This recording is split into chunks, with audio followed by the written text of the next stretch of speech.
It is with great pleasure that I welcome you all to the Global Forum for Teacher Educators as we gather here for the third International Free Symposium.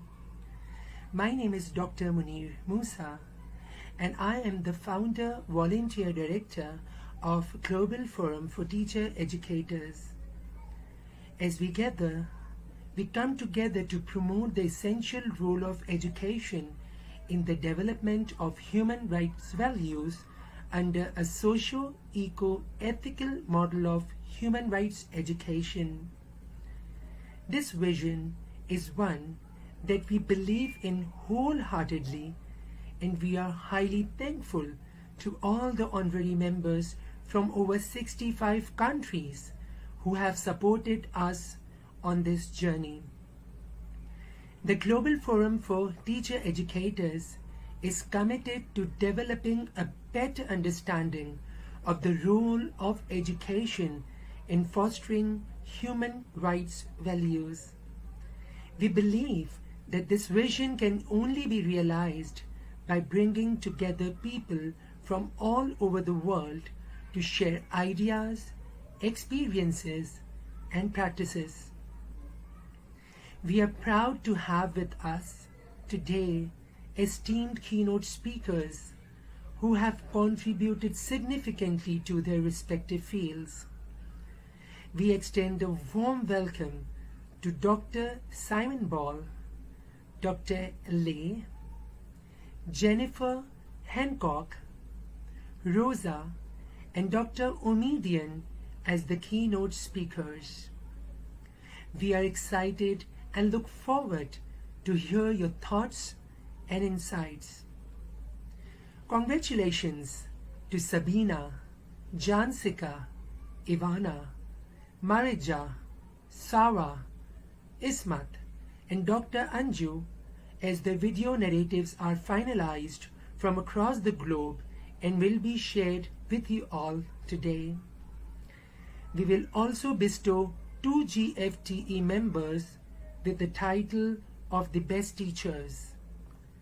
We are proud to inform that SEMA Academy USA has collaborated with Global Forum, and we will share free access code to all the members for using the educational resources. We believe that the collective expertise of our participants as well as keynote speakers will lead to a fruitful discussion and contribute significantly to our vision of promoting human rights values under a socio-eco-ethical model of human rights education. Once again, I extend a warm welcome to all our participants.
Hello everyone.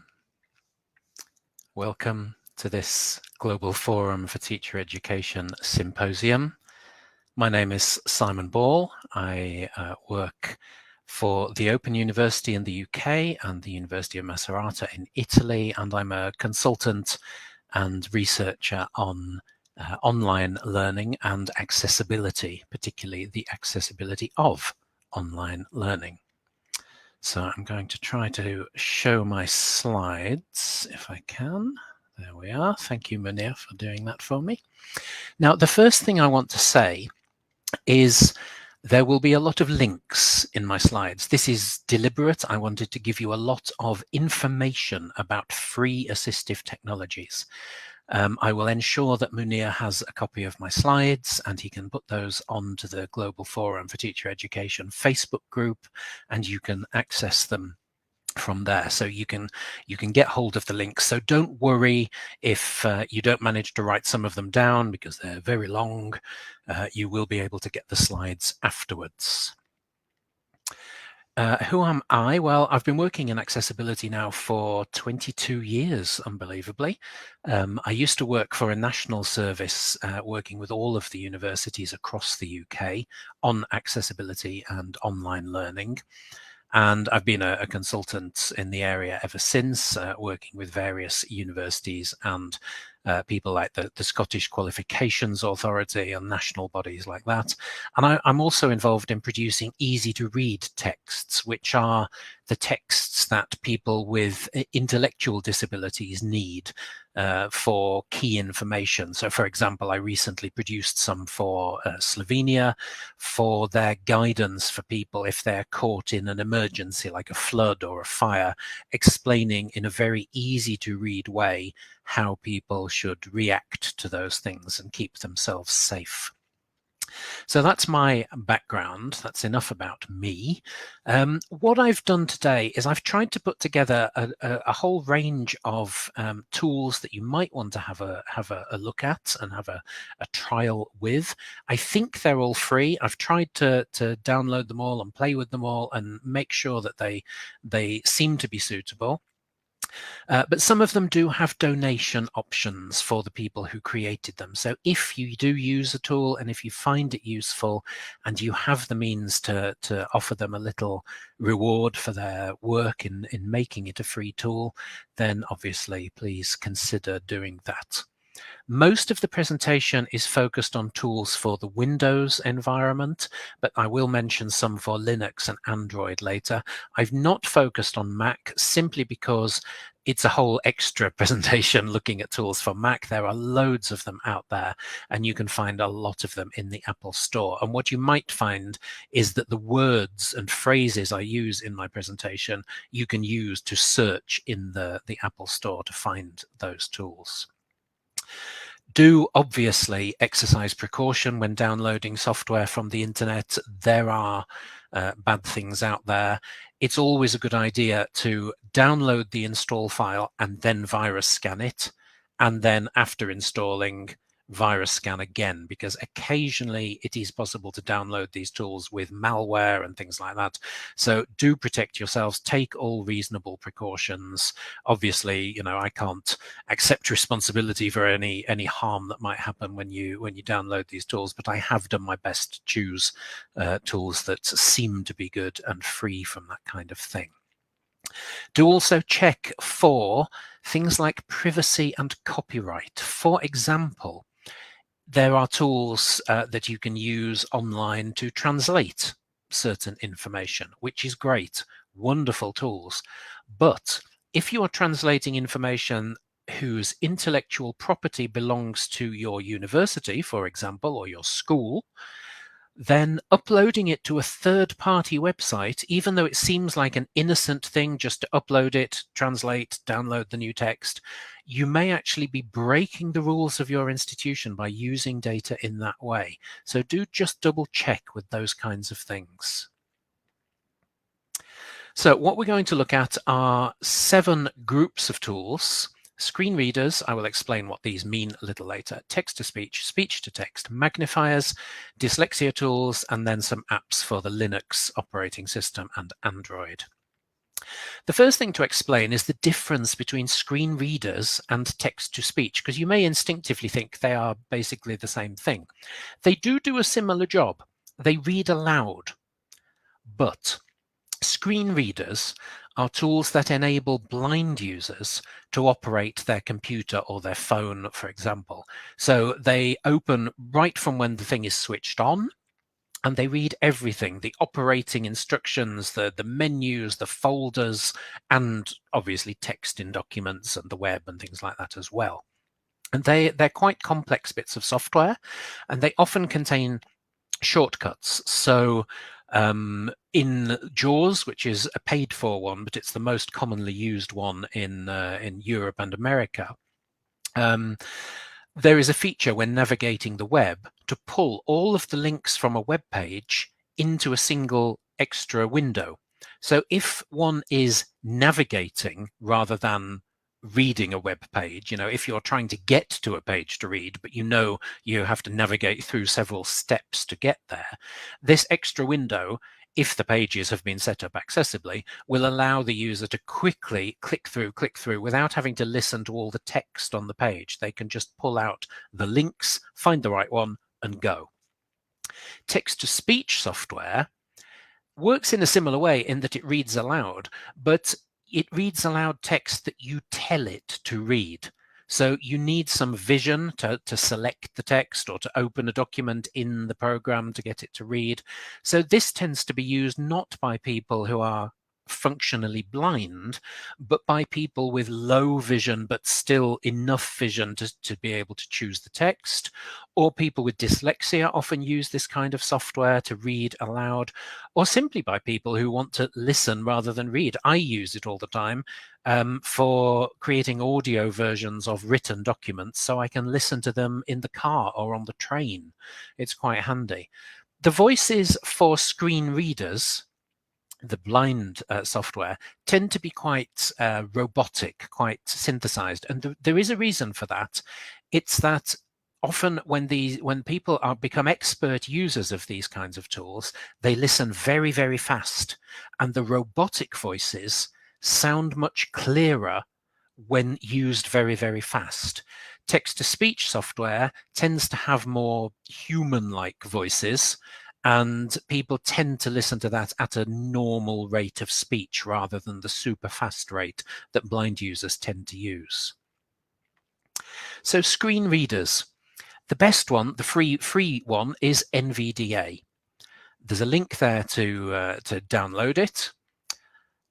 It comes in English by default, but you can get other languages for it. It comes for any Windows version from 7 onwards, but there is also an old version still available for Windows XP. It uses the voices that are built into Windows. So even if you've not installed any extra voices, Windows does come with at least one voice, usually 2, and it will pick up those voices. So it will use those. But any additional voices you add into your computer, it will find and use those as well. The first time you may have to point it to them, depending where you've saved them. After that, it will pick them up. And it contains a piece of sub-software, if you like, called eSpeak NG. And this has 120 languages. So most of the main languages of the world are included. So it will read out the whole of your computer operation in whatever language you like. In terms of installing NVDA, it's very easy. Adding the voices is not too difficult to do. If you're familiar with how computers work, it's not too difficult to do. And it's quite easy to get to know how to use it from zero. And this is really useful because if you are designing web pages, if you are creating teaching materials, if you are creating web pages, you can use it to check how accessible they are. And it's really easy to download and install and use it for that purpose. So even if you don't need a screen reader, even if you're not blind, it's a really useful tool for checking the accessibility of your materials. That's what the website looks like. I've put some photos and icons of these various tools on the slides, so you can check that when you try to download it, you're going to the real place and you're not being fooled by a site that might give you malware or something. So this is what the page looks like to download it from. If you can't, for some reason, download NVDA, and as I said, it works on Windows 7 onwards, so and there's a version for XP, so you should be able to use it. But if there's some reason why you can't, there's an old free screen reader called Thunder, which is still available. It's not been updated in many years, so it may well have all sorts of problems with the modern Windows versions, but it might be worth trying if you can't, for some reason, use NVDA. There are also browser-based screen readers like Web Anywhere and Chromevox. They're both available in the Google Play Store, both free. Obviously, everything I'm presenting today is free. But again, Chrome has stopped developing that tool now, so it will not advance as Chrome advances, and eventually things will start to break. But again, it's one you can use without an installation. So if you've got, for example, a computer that's owned by your university or your school or somebody, and you can't install things easily, you can try using those screen readers that are simply based in a web browser. Moving on to text-to-speech, remember I said this was the software that people use to read stuff aloud when they can select what they want to be read out. So it tends to be used by people with poor vision, dyslexia, and people who just want to listen to a text document. And the best program, the most function-rich program, but very easy to use, is called Balabolka. It means a chatty person in Russian, I believe. If there are any Russians here, maybe they can confirm that for me. But it's works from any Windows version from XP forward to Windows 11. It uses what are called SAPI 4 and SAPI 5 voices. SAPI 5 are the most advanced. SAPI 4 tend not to be used much anymore, but there are some languages where no free SAPI 5 voices have yet been developed, so you might have to resort to SAPI 4 if you speak a relatively rare language. It has a lot of languages within it, most European languages, and when I say European languages, I also mean European derived languages. Oh, thank you, Zebanisa. Yes, Balabolka does mean a chatty person. Good, thank you. So when I say European languages, I also include things like Brazilian Portuguese, Cameroonian French, that kind of thing. When I say European, I mean all of those things. It also will do Arabic, various Chinese languages, Filipino, Japanese, Korean, Vietnamese, and they are adding languages all the time. And you can find SAPI 5 voices for almost any language now. So at least SAPI 4 voices.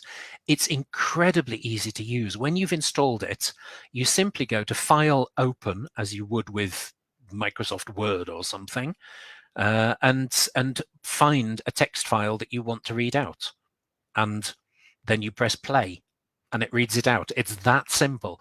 You can also save as an MP3 to play it on your iPod or your phone or something like that. So it's very, very flexible, very useful for reading out text. And it will also highlight the words as it reads. So somebody who needs that support of the visual element as well, you can do that. There's a website there where you can find more voices in more different languages. Do try and find a SAPI 5 voice if there is one for your language, but if not, SAPI 4 will do. The reason why SAPI 5 is better is partly because they sound more human, if that's the right word. They don't sound so robotic, but also they function more quickly. They've been sort of streamlined in terms of the software, and they just function quicker and better. Some of my logos have shuffled around a bit, so sorry, it's covered up the heading. These are also text-to-speech tools. Those are the logos you're looking for. There's one at the top there for ReadSpeaker, one for TTS Reader, which is the logo in the bottom right with the sort of gramophone and books. And then there's Echo, which is also known as e-Guide Dog, which is the logo of the penguin wearing the dark glasses with the guide dog. So ReadSpeaker is a web-based tool for reading things aloud. So again, if you can't download and install Balabolka, you might want to go for one of these web-based options. ReadSpeaker will do many European languages as well as Arabic, Chinese, Japanese, Korean. TTS Reader is web-based again, and it does PDFs and ebooks and things like that. And Echo I've included because it specifically says that it's designed for Cantonese and Mandarin. So if you use those languages, that's probably the best one to go for. Probably even better than Balabolka because it's designed around those languages. Yes, you can get the slides, Nabila. I said at the beginning, don't worry about trying to get all of the links down. I will share these slides. I will give them to Munir to put onto the Facebook group. So you can take the links later at your leisure rather than worrying about trying to screenshot everything or write it all down. More text-to-speech tools. There's one called TTS Free, and the reason why I've included that one is that it's much better at African and Asian languages. So it's got things like Amharic, Afrikaans, Somali, Swahili, Zulu, Bengali, Bangla, Burmese, Filipino, Gujarati, and that's not a definitive list. So again, it's a web-based tool. It doesn't need downloading, and it's if you want to use it in some of these non-European languages, it's probably the best option. There's also one called RH Voice, which is very good for Central Asian type languages and Caucasus type languages, Georgian, Kyrgyz, Tatar, Ukrainian. So it depends where you are in the world, which one you might decide to gravitate towards. Speechify has Thai and Hindi, which is most of the others don't, so that's the one to go for if that's useful for you. And Here to Read was developed in India, so obviously it focuses on Gujarati, Hindi, Kannada, Marathi, Punjabi, all those kinds of languages from India and the Indian subcontinent. So pick the one that works for the languages that you want to use with your learners. The final tool for text-to-speech is called RoboBraille, and it's a website where you can upload a document or simply paste in the text, whichever you prefer, and it will email you an MP3 read out in a very, very posh English voice, a very clear voice.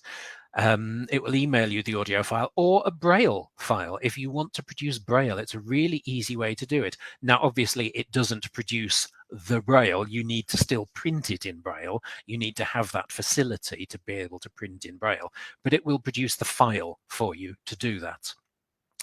And it will do it in a variety of European languages, including English and various global versions of English, Greenlandic, Dutch, Romanian, quite a lot of European languages. It will also convert text documents into ebook format. So if you have set up your Word document or any other text editor, LibreOffice or whatever, if you've set up your document using heading styles, so your headings and subheadings are set up using the heading 1, heading 2, heading 3, rather than just putting them in bold, then it will use those headings to create chapters and sub-chapters in the ebook that it produces. So if you've set up your document in the right way, you can generate an ebook just at the click of a button.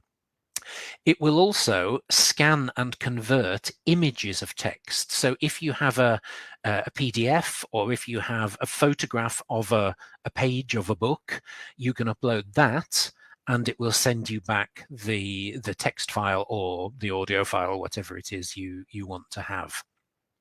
So do remember RoboBraille. It's a very, very useful website. Moving on to speech-to-text software. So this is where you use your voice to command the computer. This isn't text from the computer being read to you. This is you speaking to the computer.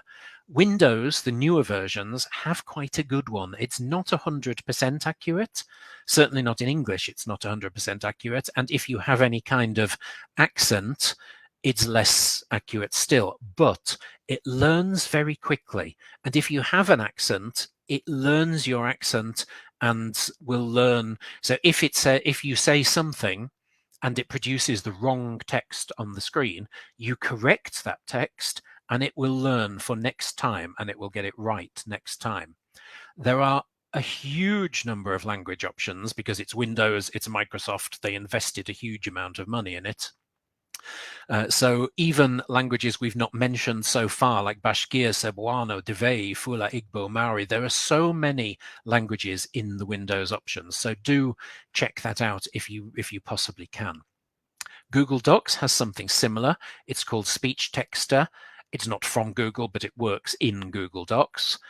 Works in a very similar way. And you can use it on Android as well, and in the Chrome browser. There's also Lily Speech, and Lily Speech is particularly good for some other kinds of languages like Afrikaans, Bahasa, etc. So if you can't find your language in the Windows thing, have a look at Lily Speech and see if they've got it. I think I have about 10 minutes to go. That's good. There are also tools called screen magnifiers, which enlarge what is on the screen. Windows has one built in. It's had one built in for several versions now, I think going back to about Windows 7. But the one that's built into Windows is sometimes not quite as easy to use as it could be. It depends how you want to use a magnifier. Some people would like, if they need magnification, they would like to be able to see, let's say, for example, a quarter of the screen and then move around the screen like they were looking through binoculars. That's how some people like to use a magnifier. Other people like to have a small panel on the screen, like a magnifying glass that you would hold in your hand, and move the panel with the mouse around the screen to magnify things. The Windows one works really well for the people who want to see a portion of the screen and to move their vision around the screen. That works really well.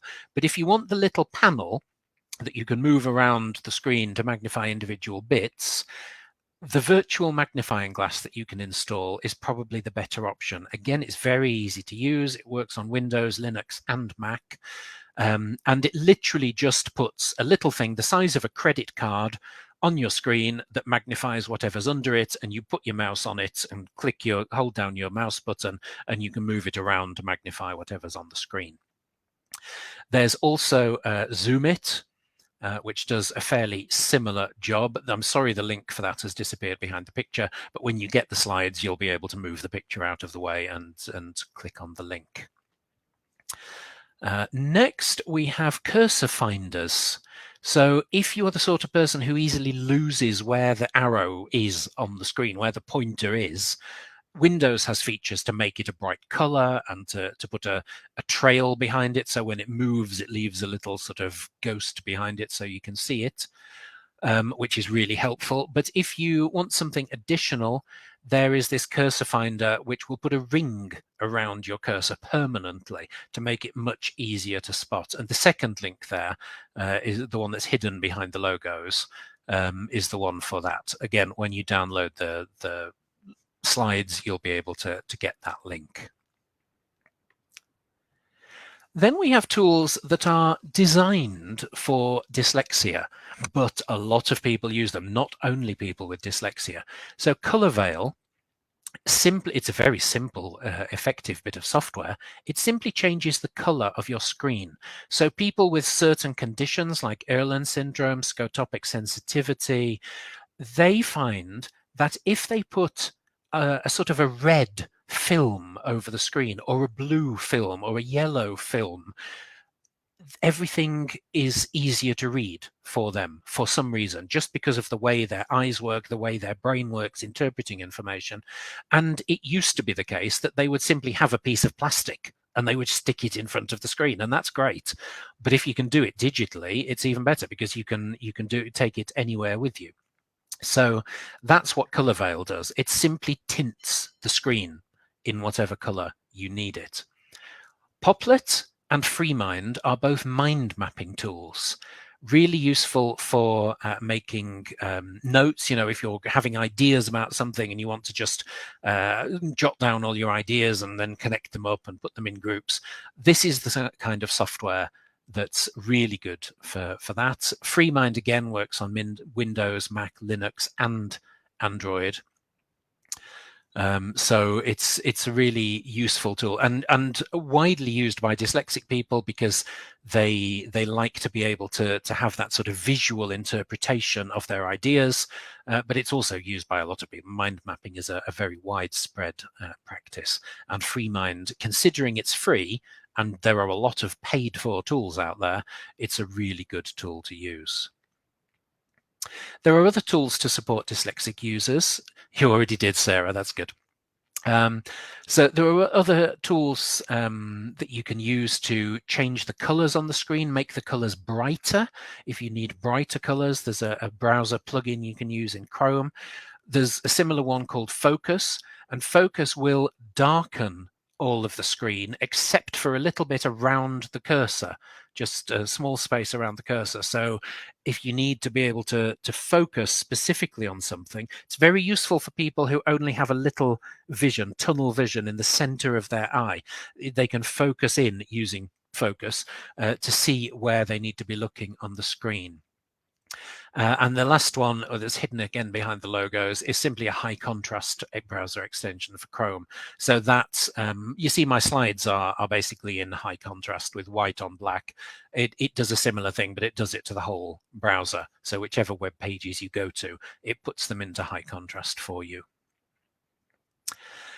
The last one I want to talk about before we look quickly at Linux and Android is a tool called Dasher. Now, it's very hard to explain, and this link, I'm going to see if I can put it into, I'm going to send it to Munir and see if he can put it into the chat pane for you. Don't try and look at it now, because I guarantee it will make you feel quite ill when you first look at it, but it is the most amazing tool. It's a way of entering text simply by being able to move your finger up or down, or move a mouse a little, or move a joystick a little. So people who are unable to use a keyboard, for example, thank you, Munir, for putting that in the chat pane. People who are unable to use a keyboard can use Dasher to type very, very quickly. And what happens if you actually take a look at my demonstration video now, if you have time, and you'll see what happens is the letters of the alphabet are down the side of the screen, and it has all alphabets. And when you click to begin, they start to move leftwards across the screen. And you simply move yourself up or down to head for the letter you want. The more you move towards it, the quicker it comes towards you.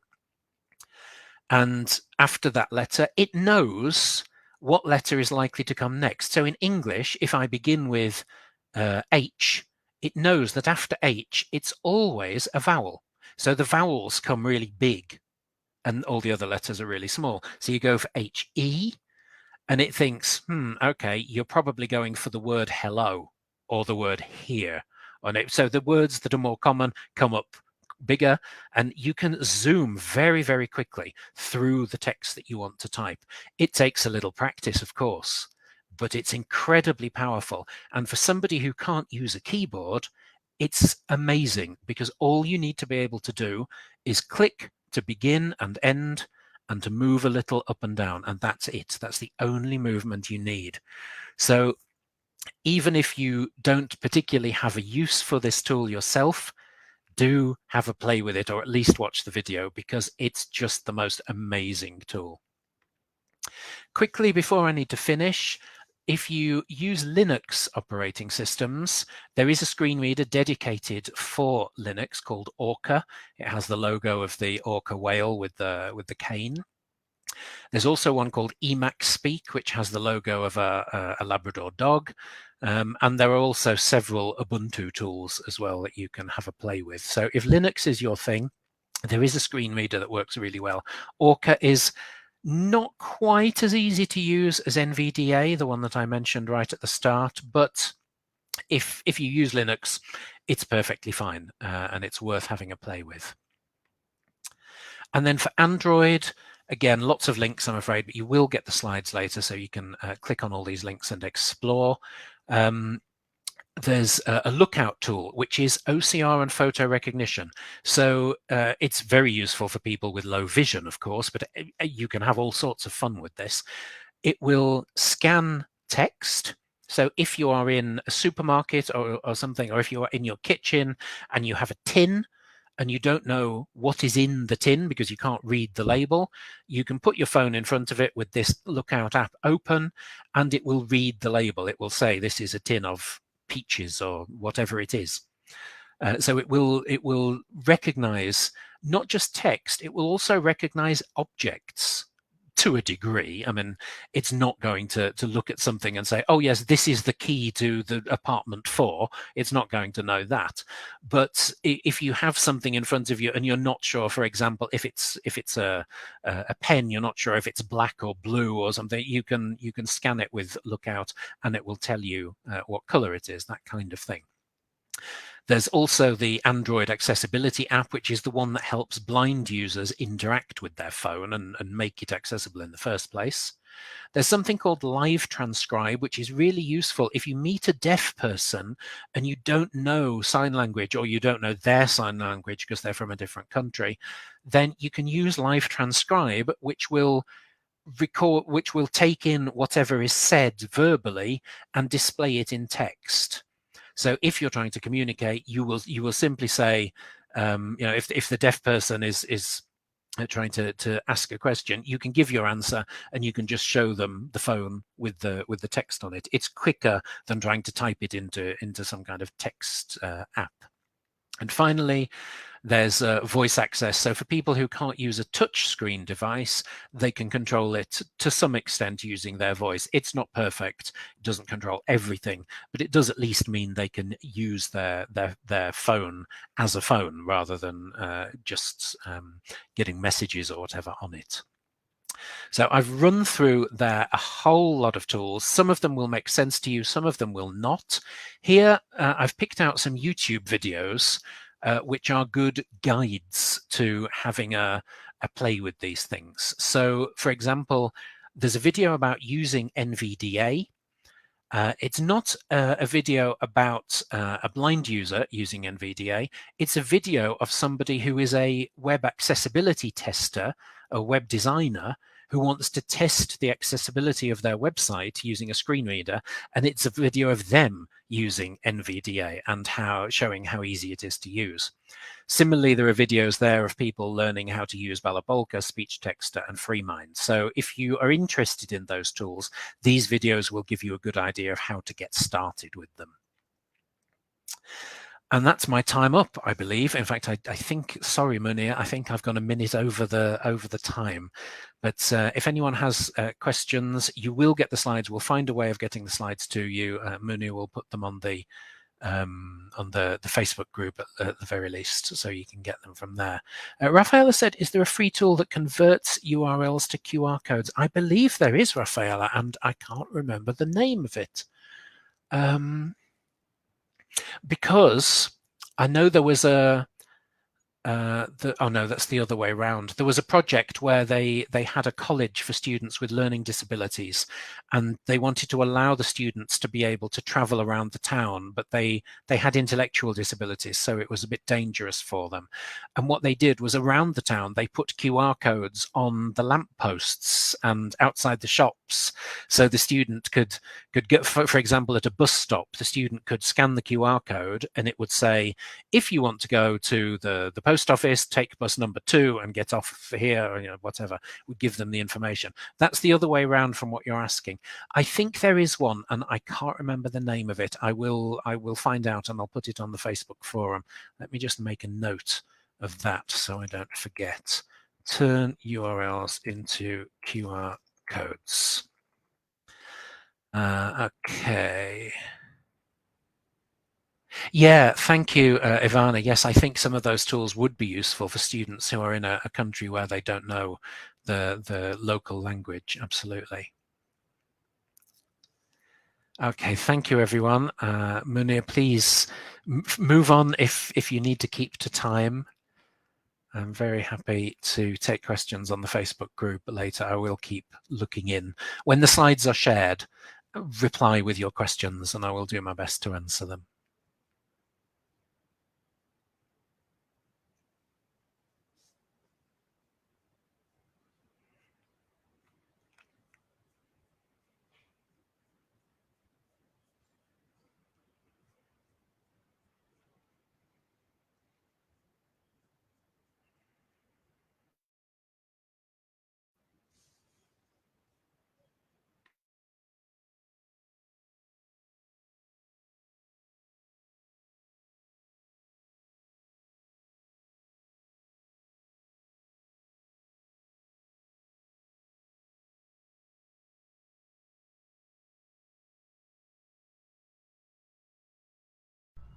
Hello, I'm Sabina Victor and I'm from Pakistan.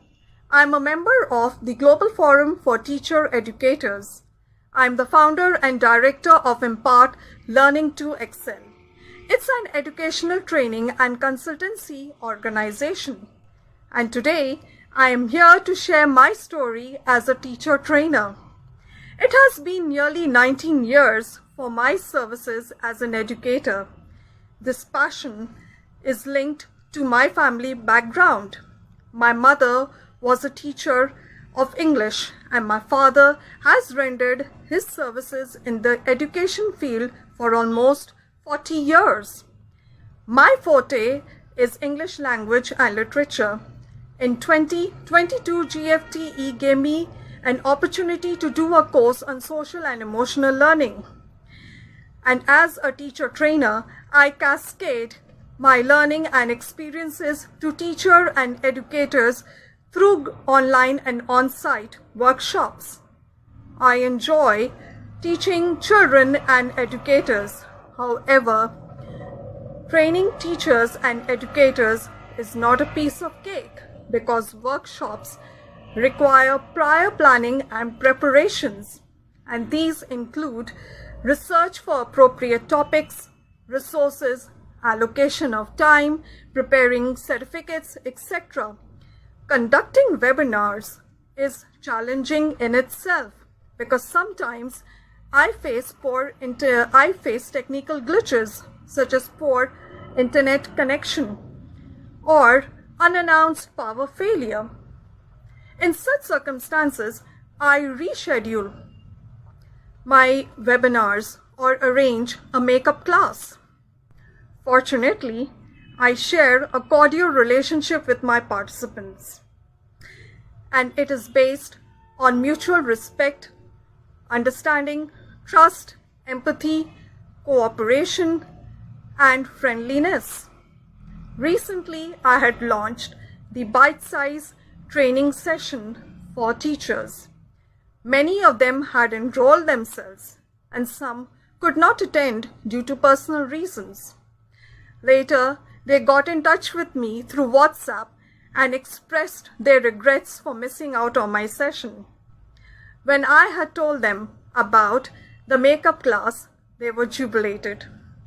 That's how I am with my participants. I have seen a tremendous improvement in my training sessions because I'm a keen learner. I spend quality time learning new things about English language teaching, education, and training. I try my level best to share that learning with others. I believe that teachers should prepare students for a complex, interconnected, and interdependent world. A globally competent teacher therefore embracing a mindset that translates personal global competence into professional classroom practices. A global competent teaching practices are based on number 1, empathy and valuing multiple perspectives. Number 2, the ability to engage in intercultural communication.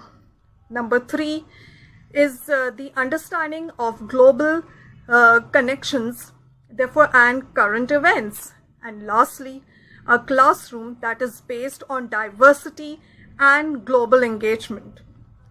My message to the world is, let's take our teaching and learning beyond textbooks and find ways to maintain, therefore, peaceful coexistence and harmony, therefore, in the classrooms and the world.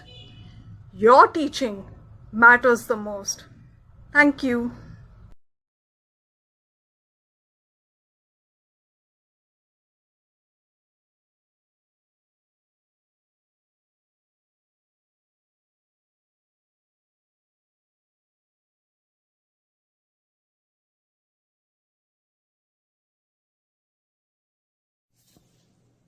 Hello everyone, my name is Jasenka Tisucki and I'm from Croatia.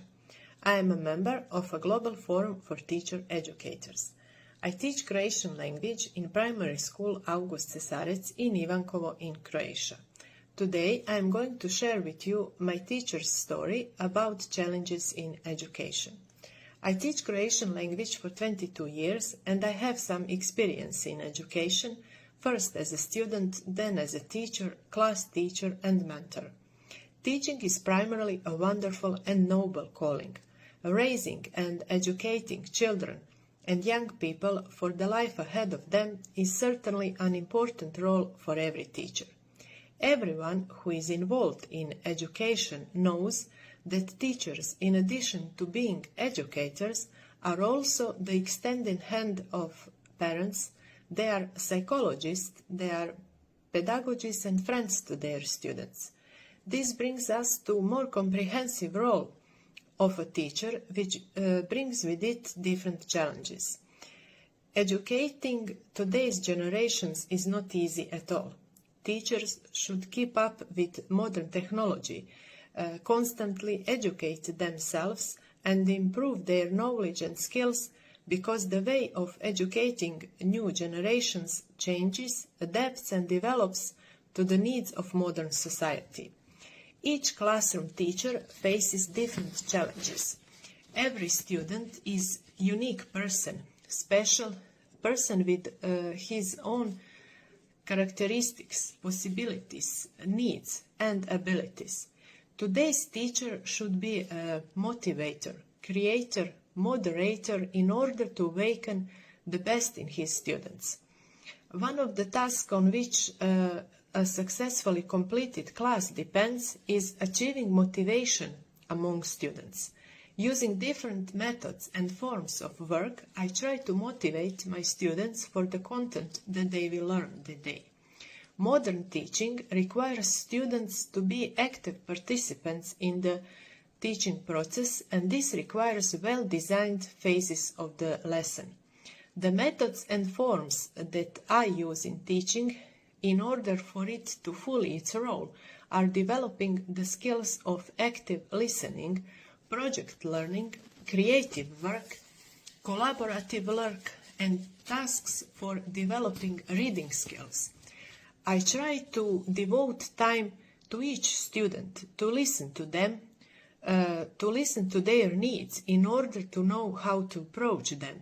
I believe that today, more than ever, is necessary to talk to students as much as possible, to listen to them, to teach them how to organize their daily activities, how to properly spend their free time, to encourage them to read daily, to show them the nobility of charitable work, to make them aware of the importance of family and true life values such as humanity, honesty, empathy, solidarity, cooperation, love, selflessness, and others. Thank you for listening my teacher's story. I am grateful to Dr. Munir and Global Forum for Teacher Educators for opportunity to share my teaching story at this event. Greetings to everyone.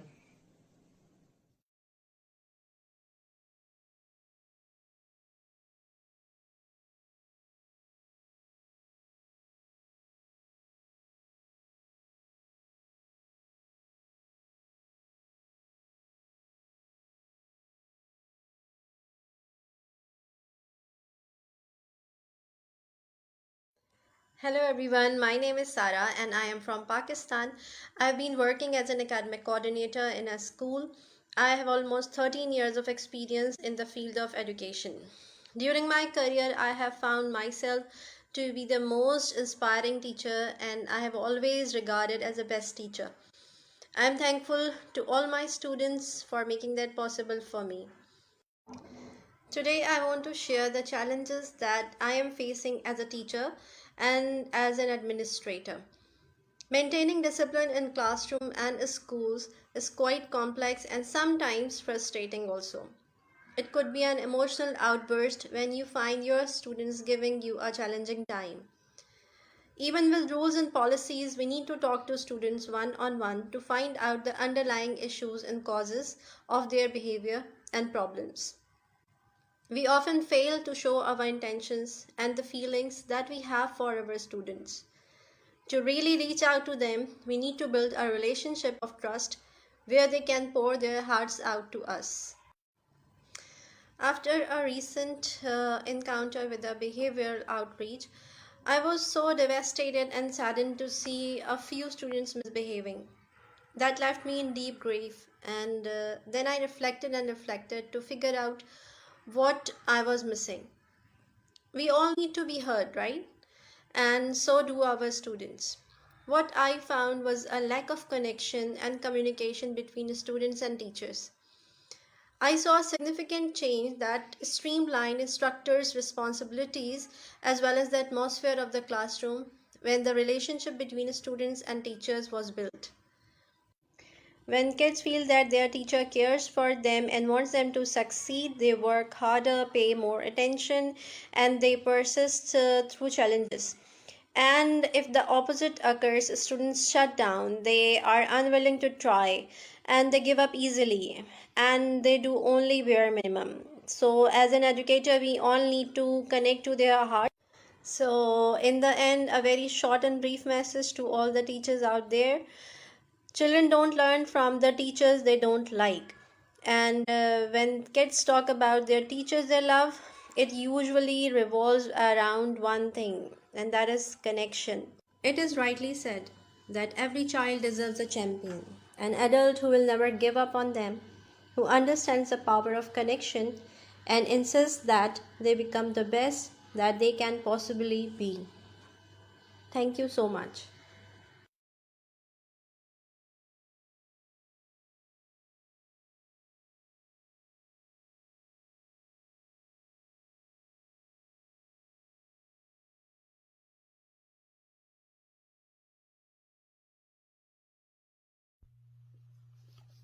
Hello everyone, my name is Ivana Smolčić-Pađem and I am from Croatia. I'm a member of the Global Forum for Teacher Educators. I'm currently working as a teacher. I teach the Croatian language in a primary school Nikola Tesla in Rijeka. Rijeka means river and it's a beautiful city on the coast of the Adriatic Sea. I also teach civic education and work with students who don't know Croatian language. These students come from China, Brazil, Colombia, Australia, USA, and other countries. As a teacher mentor, I teach future teachers and my colleagues in different lectures. Speaking of challenges, we can talk about skills teachers must have to meet global challenges. One of the skills is online collaboration. Many educators keep up with the latest trends and they advance in their field using the education that is available online. Teachers from all around the world can collaborate to teach more effectively. The skill of adaptability is necessary for a teacher to be able to follow new learning styles and adapt to a constantly changing educational environment. We organize a visit of firefighters to our school or we learn by playing. Time management is also a challenge and therefore the modern teacher must develop the skills of time management to realize demanding learning and teaching plans. We organize the time well and visited Home for Homeless. You can see seriousness and empathy on these young faces. We know that technology is advancing very quickly, and this is often a big challenge for teachers in this digital age. Mastering the fundamentals of technology can help teachers save time and organize their work more easily. One of the skills is patience. Patience has always been key for educators, but it's never been more important than in today's hectic age. We need to be patient with students, their parents, colleagues, principals, and the others. Teamwork is also a challenge and a skill. Educators can collaborate in school or online to get better results in their classrooms. We collaborate on many projects and socialize with our colleagues. Organization is an important skill. Organizing everything from digital lesson plans to physical classroom materials will always pay off in the long run. Perhaps the biggest challenge is creativity. Students will appreciate creative ways in which they can prepare for their exam. I encourage my students to participate in various contests and writing and reading competitions. They have won at least 200 awards, prizes, and thanks for their work. One of my students was a guest at the Japanese embassy because his work had been declared one of the best in the World Haiku competition.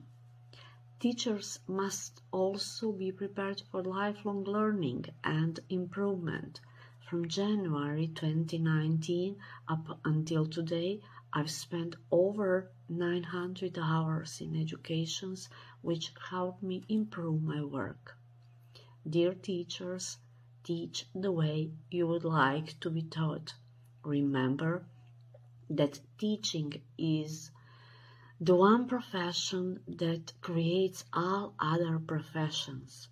Thank you, Global Forum for Teacher Educators and Dr. Monir Mossa. Greetings to all of you who have three loves: love of learning, love of learners, and the love of bringing the first two loves together. Thank you.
Hello, everyone. I'm Jennifer Hancock.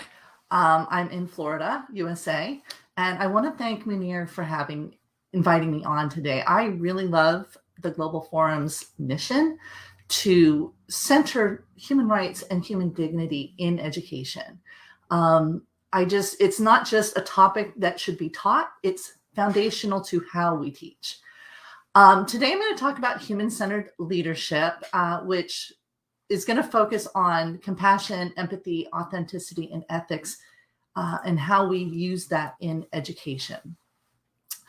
Knowing your values really helps with problem solving. I know for me, when I'm not sure what the correct solution to a problem is, I can invoke my values and use those values to help me figure out a solution to the problem that's grounded in my values. So if I value human rights and human dignity, and I invoke that in my problem solving is going to be better for that, because the solution is going to probably work better for everybody involved.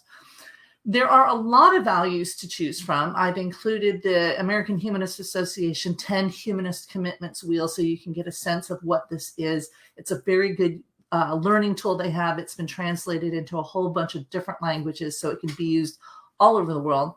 But I've decided to focus the idea of human-centered leadership on compassion, empathy, authenticity, and ethics. And I'm going to go into more detail on that, but a very quick overview. Compassion is about feeling sympathy and care for another person.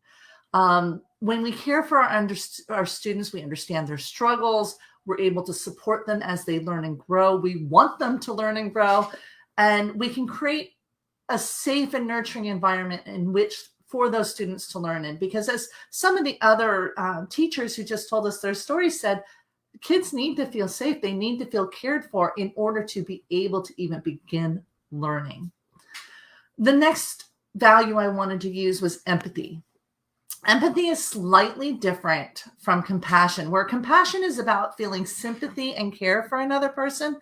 Empathy is about understanding the other person's perspective, and that their perspective might not be the same as yours, even though you might be experiencing the same situation. They're going to be experiencing that through the lens of their challenges and struggles and whatever they're bringing to that moment. And that's important for teachers, because we don't always, like, what we think the problem is might not be what the child's real problem is or the student's real problem is. So having empathy and stepping back and saying, okay, what do I not know? And try to understand what they're experiencing and how they're experiencing, why they're experiencing it, will help us create better solutions for them as we teach them. The third value is authenticity. This is about being true to oneself and acting in a way that is consistent with your values. But to do this, you obviously have to know what your values are, so that you can actively and explicitly invoke them when you're not sure what to do. And we do need to lead by examples, and having a strong sense of core values that you're going to invoke in difficult situations in the classroom will help your students really see that you are attempting to be a good person and modeling that by actively invoking your ethics. And that leads us to the ethics part, which is weird that I put it last. But ethics is knowing your values and choosing to act in accordance with them, doing the right thing, even when it's hard to do. We have to uphold our high standards and our integrity and hold ourselves accountable for our actions if we're going to expect our students to do the same. And this means making decisions that align with what your values are and considering the impact of your actions are going to have on the students and the wider community. So as the teachers that came before me so eloquently said, as educators, we have the opportunity to shape the lives of our students and the communities in which we live. And when we embrace a human-centered leadership style, we're embracing the values that make humanity really thrive: the compassion, the empathy, the being ethical, and the being authentic. And it helps us be the best version of ourselves, and it will help our students do the same. So let's start with compassion and how it impacts leadership and what the hows and whys of this. It is, as I said before, and as some of the teachers that told us their story said, being compassionate, caring for our students, caring for their outcomes helps create a very safe environment for our students. It makes them feel valued. It makes them feel heard. And that all helps them learn, and then also learn by having caring modeled for them.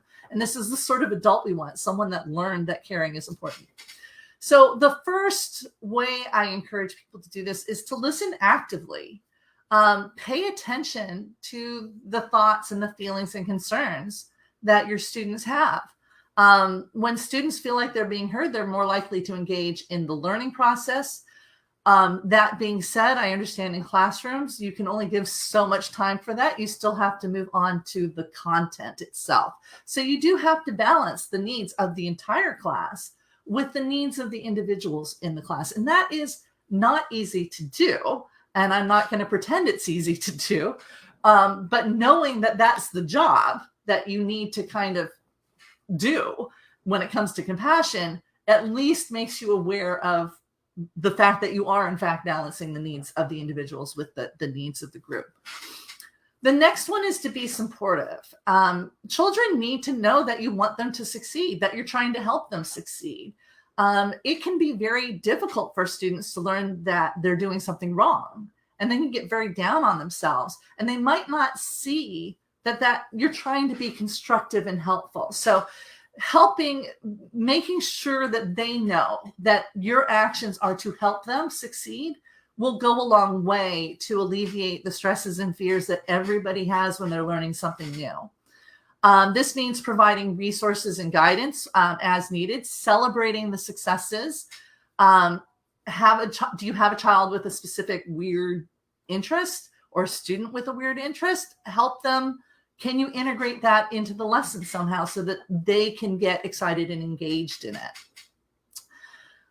Another way you can show compassion as a leader is to help build a sense of community. And that means encouraging collaboration, teamwork, mutual respect, and dignity of each student. When students are being excluded from the community through bullying or some other way, they're going to not feel valued and supported. So the challenge becomes, how do you look for the kids who aren't being included, and how do you make sure they're included in a way that helps everyone feel good about the inclusion of those children? Is there a better group you can include them with, for instance? Different kids have different issues. I know at one point my son was paired with a little girl who was helping him to stay organized, and he needed this. My son has dyspraxia, coordination disorder, and being disorganized is part of it. And so the teacher paired him with a little girl who was willing to help him. And my son responded angrily, and he was mean to this little girl. And I had to get the counselor involved and see what was going on. And he was just really, really, really embarrassed that he needed help at all. Right. So having, getting outside eyes in to see what's going on, because the teacher only gets one perspective of the entire room. Having fresh eyes come in can help you figure out what's really going on, and help make sure kids who are behaving inappropriately, like my son was, get into a better situation where they're not being so easily triggered, but they're getting the help they need at the same time, but they're being included in making friends.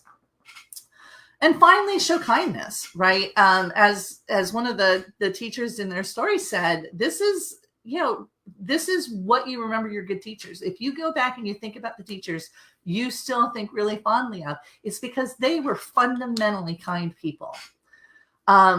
Your students have challenges. Everyone has challenges. You have challenges. Kindness is what gets us through all of that. And it helps us feel connected, and that takes some of the stress off. All right. The next one is empathy.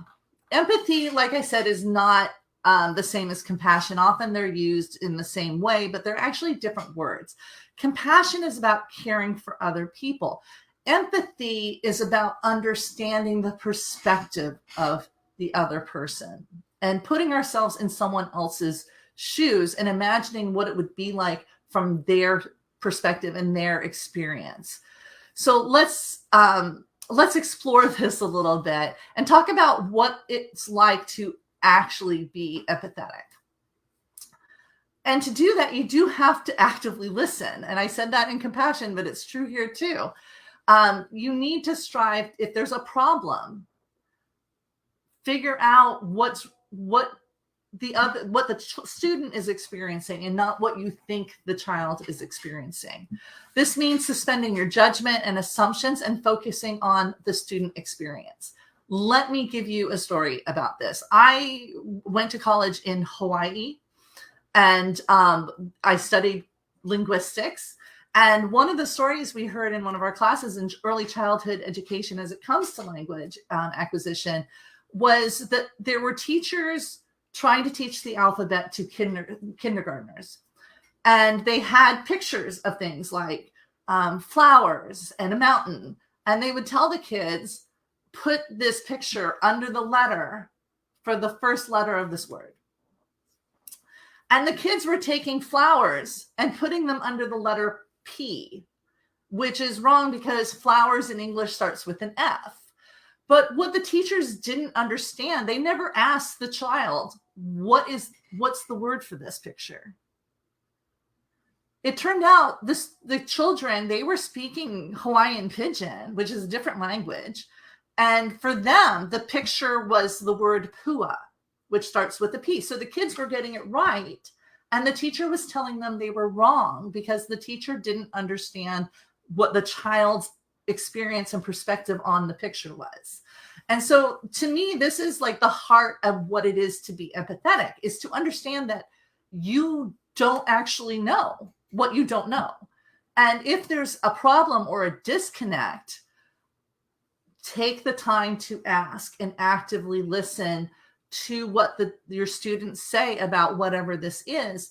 The teachers were thinking, man, these kids are all stupid. But the reality was they were right. And it was the teacher who was wrong. And that can do at an early age. You can convince kids they can't read, right? Which is horrible. So empathy fixes this. But it's very hard because we're all stuck in our own heads.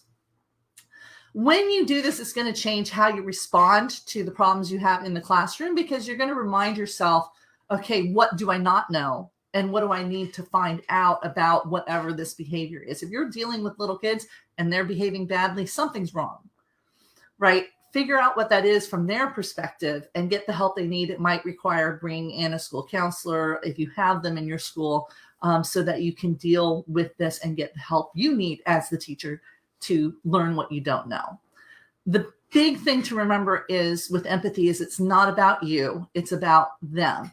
It's not what you think the problem is, it's what the student thinks the problem is. Almost every child, young adult book and young adult movie is about adults not listening to children who have problems and assuming that the child has a problem they don't have while not helping the child with the problem they do have. This is a recurring theme for a reason. If you're going to be a human-centered leader, don't make this mistake. Remind yourself to learn. The next one is authenticity. Authenticity is about being genuine. It's about being true to ourselves. In order to be true to yourself, you do have to have a good understanding of who you are and what it is you value. You cannot perform this. You have to authentically be authentic for this to work. This matters because kids and a lot of adults have a really good sense when someone's being fake with them. When we're genuine and true to ourselves, we inspire trust and respect. We treat ourselves with dignity, which helps us treat everyone else with dignity. And that can help us create a very positive learning environment. It also means being open to feedback, which will help us improve and grow as educators. So my role model on this is my mother-in-law's husband, a guy named Charlie. And when I first met him, I just adored Charlie. And my husband said, yeah, that's because Charlie is comfortable with Charlie. He is very comfortable with who he is. And he doesn't require or come into a situation requiring other people to be any particular way with him, because he's okay with you being who you are. And if you've ever been around someone like this, it is liberating, and they're caring and whatnot. So get comfortable with who you are and be open to learning, be open to recognizing you don't have all the answers, and be willing to ask for help when needed. There's no shame in that. It takes a lot of strength to go, yeah, no, I don't know. I need help on this. As one of the storytellers told us earlier, that the teachers remember most fondly are the ones who were kind. But it for me, it's more than that. They were real with us. The teachers I remember from my middle school and from my high school were very, very genuine with us. I have a Spanish teacher I remember fondly because of how authentic he was with us and how he would geek out on things and encourage us to geek out on the same things he was geeking out on. I remember my high school AP bio teacher, completely different from the Spanish teacher, for the same reason. She was, one of those people this was the 70s in the United States, and she had a beehive hairdo and the glasses. She looked like a schoolmarm, and she was quite strict, but she genuinely wanted us to succeed. And she genuinely cared about us as individuals and want us to succeed. She had very high standards for us. But because she was genuine with us, and we knew that that concern of hers for us was real, we worked extraordinarily high for us. Almost everybody in that AP class got a 4 or 5 on the AP test. And we remember them because they had high standards, they were real and genuine, and they were kind. Now, the challenge for doing this in real life is that life is full of challenges, right? How can you be real in the classroom while still maintaining your professionalism, still being the authority figure in the classroom, and setting the boundaries and maintaining an appropriate relationship with the students? And this is about balance, right? I'm not talking about trying to be your students' friends. You're their teacher. You're an authority teacher. You're helping them learn. But this is about doing that authentically and owning that, still maintaining the professionalism and the standards. Like I said, my AP bio teacher was prim and proper, but she ran a very tight classroom. She had very high expectations for us and expected us to live up to that. And we absolutely loved her because she was 100% herself. She didn't try to be someone she wasn't. She was herself, and she was a professional person, and it was great. And I still think about how I want to be like her when I think about how I'm going to approach a difficult situation. And one of the reasons I talk about being dignified when dealing with difficult problems in my other classes is because of her, because she responded to every challenge with dignity. And she could do that because she herself was dignified and cultivated that in herself, and that was real. So yeah, you don't need to be your students' friends, but you do need to be real with them in a way that is professional. And that requires you, it might require you to do some work on yourself, so that you can know who you are. And again, figuring out what your values are is a big part of this, which is why ethics is so important. When we're in a classroom, ethics helps us not only define what our values are, but helps us create consensus on what the values of the class are. What are appropriate behaviors for establishing a framework for productive discussions in the classroom, when people disagree. All of that is an ethical discussion. And if you can get your students to buy into the standards, you say, this is how my expectations for the values we're all going to live by. Then when there's a problem, you can evoke that and say, okay, how are we going to deal with this challenge using compassion and empathy? And the students, usually most people, even adults, rise to this. Children love it. When we prioritize our ethics, we create a standard for how we treat ourselves and how we treat others. And we can build a foundation of trust and dignity and respect that will help the children and the students of whatever age feel safe so that they can be their best selves in that classroom. And that's what we want for everybody, because that's what creates an environment that people can learn in. So let's talk about how we can use ethics to establish consensus.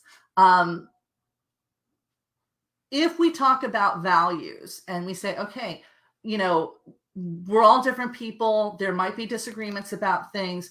Let's talk about how we're going to resolve those. And we're going to use compassion or whatever values you want to use on whatever list you're using from. If the school has a list, then you can invoke those, right? And you can get that consensus. And then when there's a problem, you can encourage the children to invoke those values as they work through the problem together. And these are important life skills, right? This isn't just about classroom management.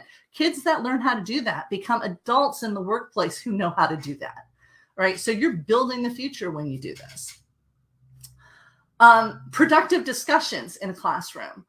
You know, there can be disagreements on what the right thing to do is or what the right solution to a problem is. Not in math. Math has its, you know, math, there's right solutions. But in most other things, you know, is this good or bad? And you can put boundaries using ethics to create boundaries on how you're going to disagree, how people should disagree with someone they disagree with in a classroom discussion. We're going to actively listen to people we don't agree with and actually try to empathize and figure out why they're holding the position they're holding. That's a life skill. We're going to, when it's our time to speak, we're not going to interrupt them and yell at them. When it's our turn to speak, we're going to say our piece without attacking the other person, without doing an ad hominem attack. You can set these boundaries, and then it makes it easier to enforce it if you do it up front. And you get consensus from the students that these are the rules of the discussion. It's really important, too, that we do this in a way that includes everyone. I know when I do trainings and courses and I've taught in students, younger kids, there's usually people who don't participate in the discussion. And so how do you include people who are not currently being included or who don't feel safe to speak their mind? That's part of this, right? How do you make sure everyone has a piece of the pie to grab onto and participate and learn through? And finally, ethics is about personal responsibility. It's how you choose to act in the classroom when things are difficult.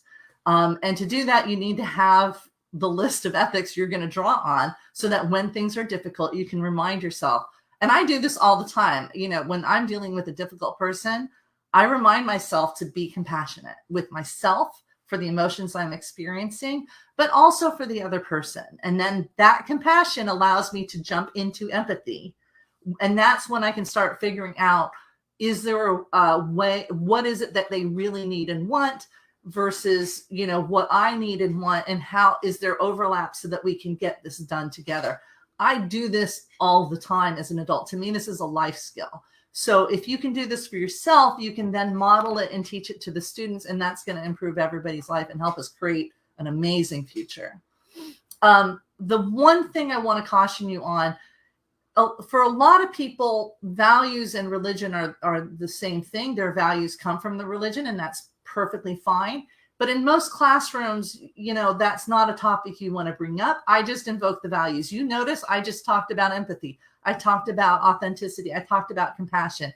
I might talk about honesty. I'm just going to invoke the values and not my personal reasons for the values.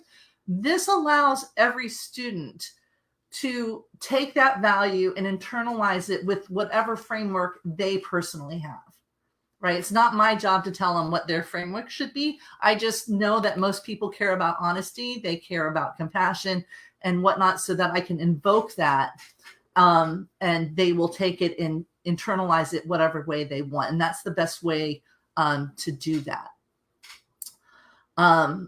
So again, ethics can help you establish guidelines for appropriate behavior. It can help you create guidelines for discussion. It can help you prioritize dignity and inclusion in all the interactions for all the students and your colleagues.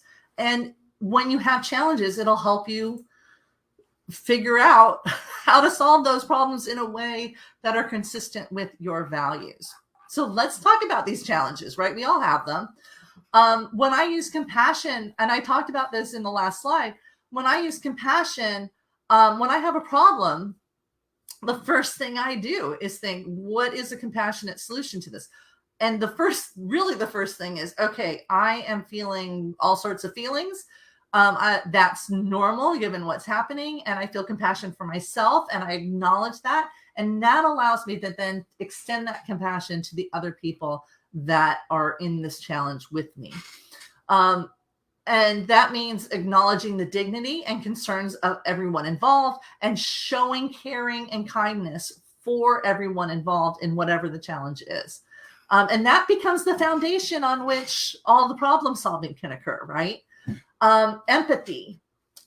When we apply empathy to dealing with challenges, this is part of the problem solving. If you don't know what the real problem is, you're going to solve the wrong problem. And like, kids need our support, not our assumptions. And so we need to find out what the real problem is and provide support for that so that they can get the help they need.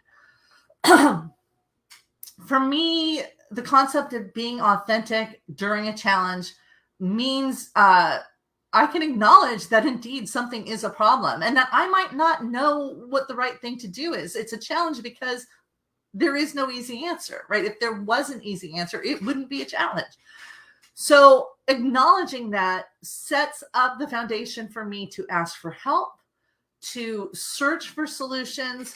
I find in the work world that acknowledging this builds trust.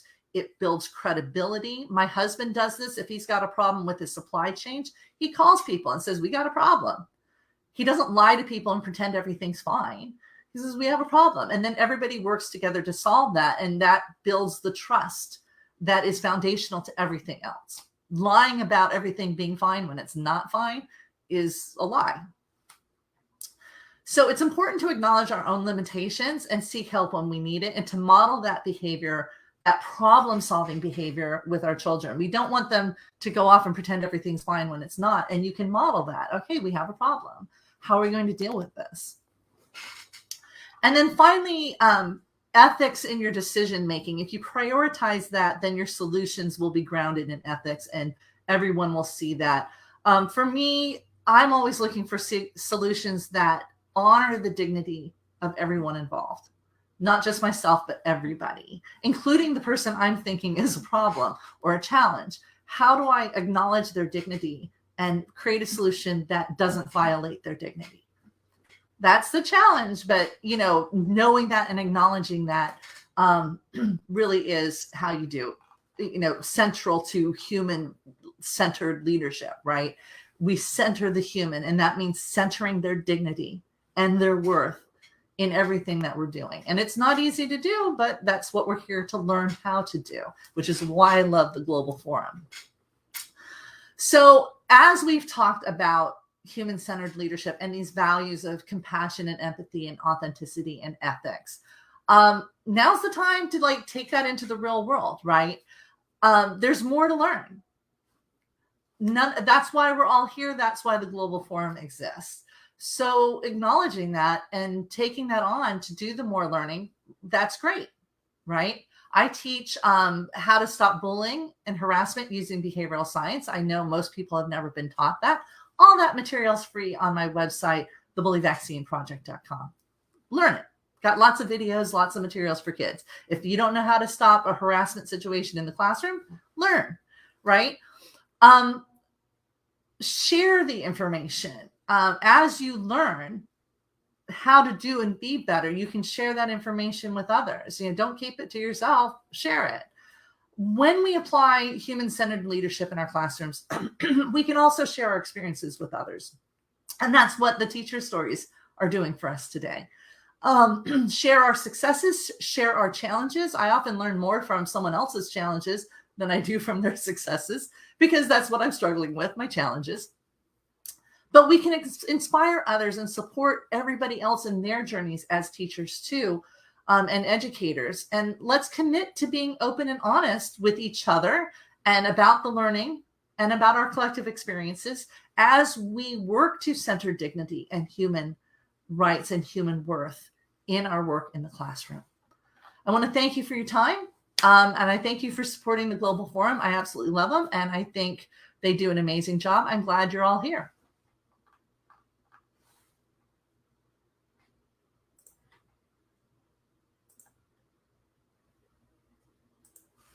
I don't know.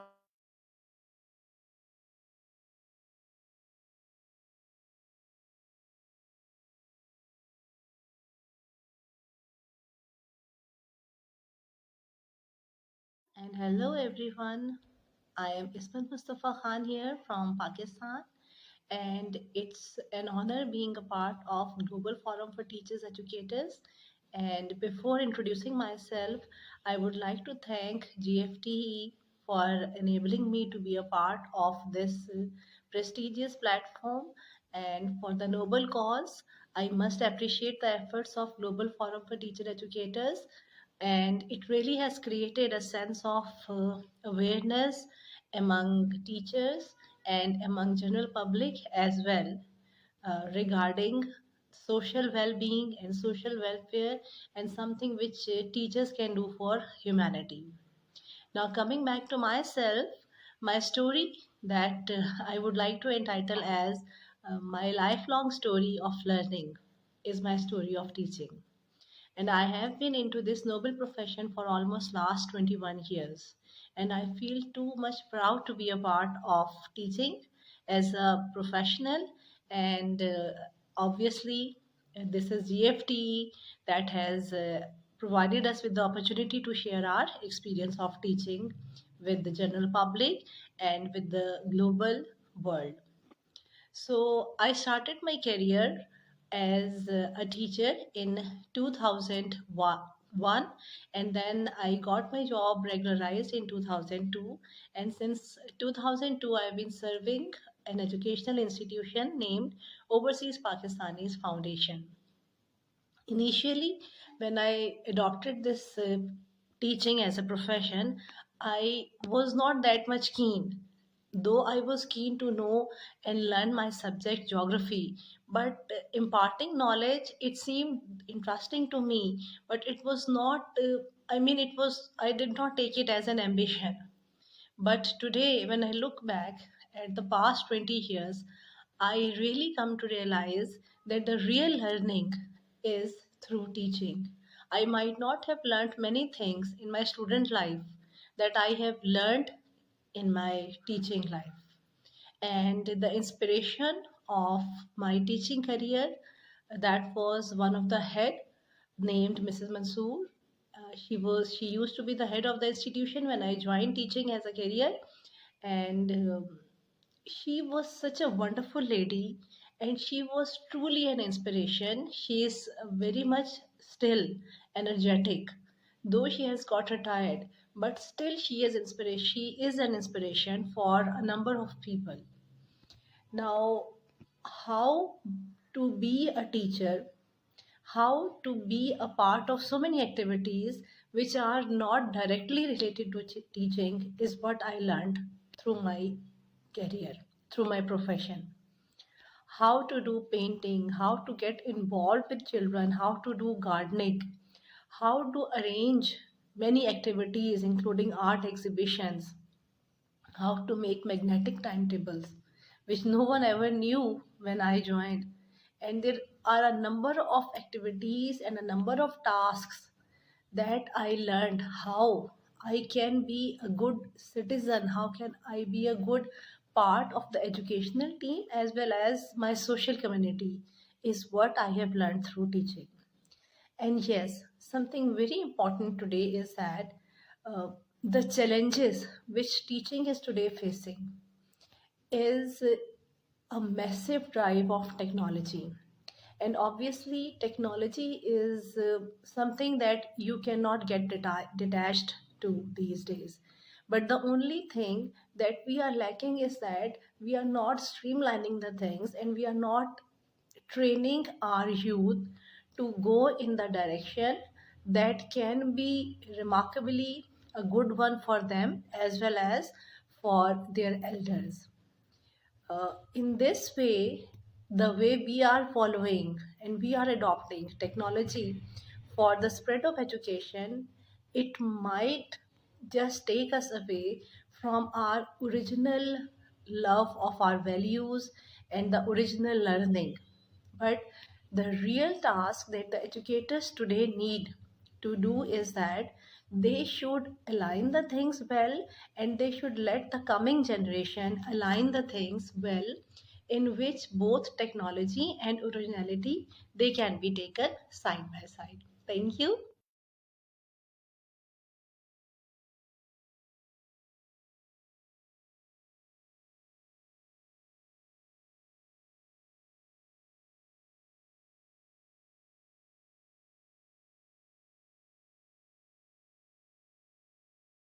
Hello dear friends, my name is Dr. Anju Gandhi.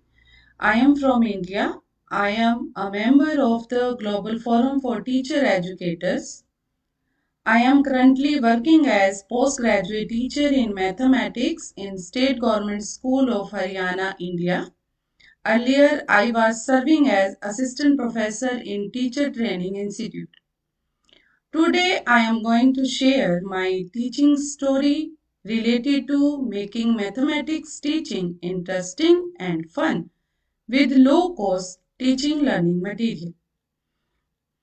I realized that traditional teaching learning material, either you can say model or any kind of real aid that we used in a classroom for teaching mathematics, these old type of teaching learning material takes lots of time to create or prepare them. Not just a time, a large cost, and also requires a lots of space for maintenance. These are very heavy and teachers find it difficult to carry them to the classroom. And unfortunately, after some time, these type of teaching learning material became mere a visual material. Also, these models or material are unable to develop curiosity among the student. Maintenance of these teaching learning material is also a big challenge for the teachers. So to overcome these challenges, I made some sheets which can be used as a model and made by using colors chart and other low-cost material. Their use by teachers is beneficial for developing curiosity, critical thinking, conceptual understanding among the student. Student can develop these sheets by their own idea with different concept or a same concept with different idea and design. So let's see how these sheets work. These are some sheets related to 3D figures in mathematics. This is a sheet for cube. This is the sheet for cuboid. And this is for cylinder. And this is for cone. This way, if a student pull this thread, they will get a three-dimensional figure of a cone. And this is a three-dimensional figure of a cylinder.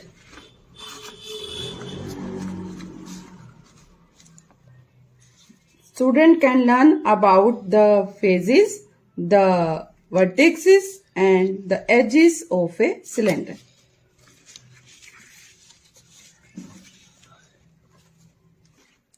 If student pull this thread, they will find a three-dimensional figure of a cube. In this way, teacher can teach about the faces, edges and the vertex of a cube. I made this sheet to teach tangent to a circle. These are the two tangents and this is the circle. Students can move this circle like this. These sheets are very easy to maintain and very portable. Teachers can carry these sheets very easily to the classroom. Students can interact with this sheet. I put all these sheets in a bucket and named it as Interactive Mathematics Bucket. I hope you will like this interactive mathematics bucket. Thank you so much.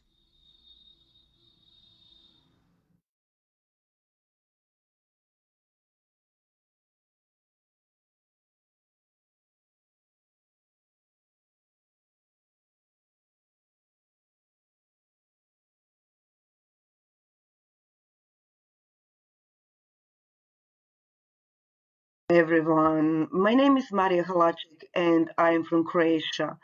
I'm a member of the Global Forum for Teacher Educators. I'm currently working as a teacher in primary school Molve.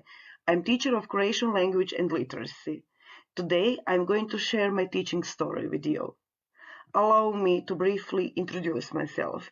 I have a family and 3 kids, and I have been working in primary school for 25 years. I go to work every day with joy and never complain about the low salary or difficult working conditions. I believe that teaching is one of the most important jobs in any country.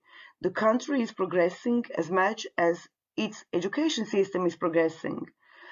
When I am in the classroom with students, I imagine future managers, doctors, presidents, farmers standing in front of me. All of them need education. They need knowledge and skills to use in their work. That's why I try to provide students with as many chances as possible to acquire academic knowledge. In our country, grades are still the criteria by which students are enrolled in secondary schools and colleges. Many families suffer if their children do not have the highest possible grades because this directly means that they will not be able to get into the schools they want. However, it happens that students cannot learn something. Having a hard time, my colleagues would say. That child needs help and then teaching becomes a mutual process. Why? Because such a student taught me that I should accept differences between people, not just talk about it, but also act.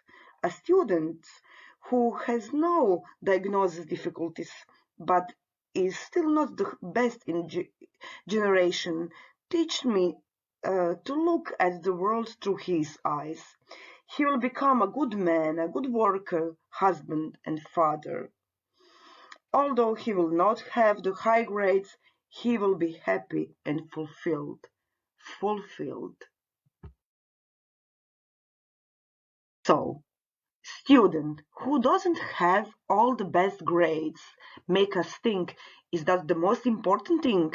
Is it the most important to have good grades and know all the material we study? No, of course not. We can learn each other's. We can learn from our students. It is priceless. Here's my example. For one competition in the knowledge of old customs, instructions came written on 1.5 page of paper.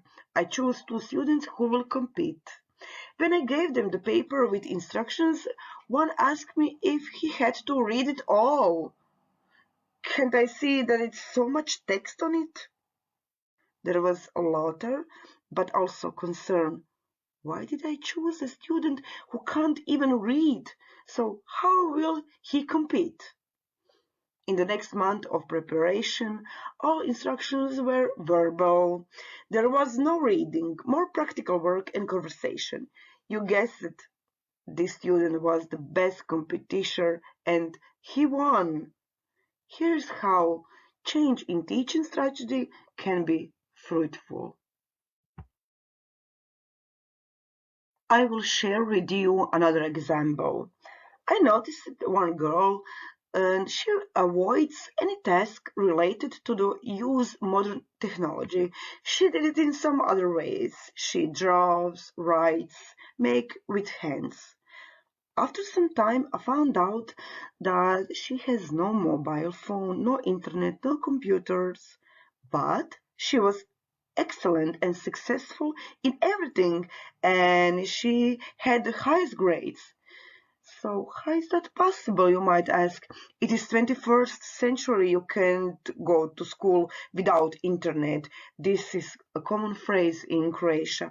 Everything is online, everything is digital, everything has the prefix E.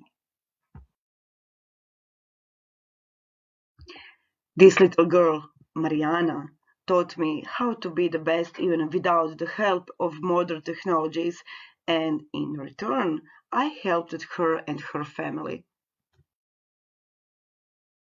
A volunteer campaign was organized, funds were collected, and her family got everything they didn't have before, so all Mariana's brothers and sisters in the family could learn how to use a mobile phone, computer, printer. I even arranged for them free internet with one of the telecom operators in Croatia. It was a great success. The television also came and recorded a wonderful report about the outstanding girl without internet. Everyone wanted to help. You know why? They say they were embarrassed because their kids have all that, but their grades in school are not the best. The video was shown in many Croatian schools as an example of a good practice. About the question of what skills a teacher should have, I think that we should have a lot of skills, but nothing can replace the skills of good communications, primarily careful listening. Listening is a skill that we need to nurture and develop. My friend, please listen to your children, listen your students, harmonize it with your emotional intelligence. That way, we and our students will be more successful. Let's listen to each other. My time on this short story is up. I hope I will have another chance to tell you how Global Forum for Teacher Educators and my membership in World Federation Against Drugs took me to India, for me to the other side of the world. Until next meeting, thank you, Dr. Munir. Thank you, Global Forum for Teacher Educators. Thank you all to give us this great opportunity. Thank you for your attention. Best regards from Molve, small place in wonderful Croatia. Bye.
You can start your presentation.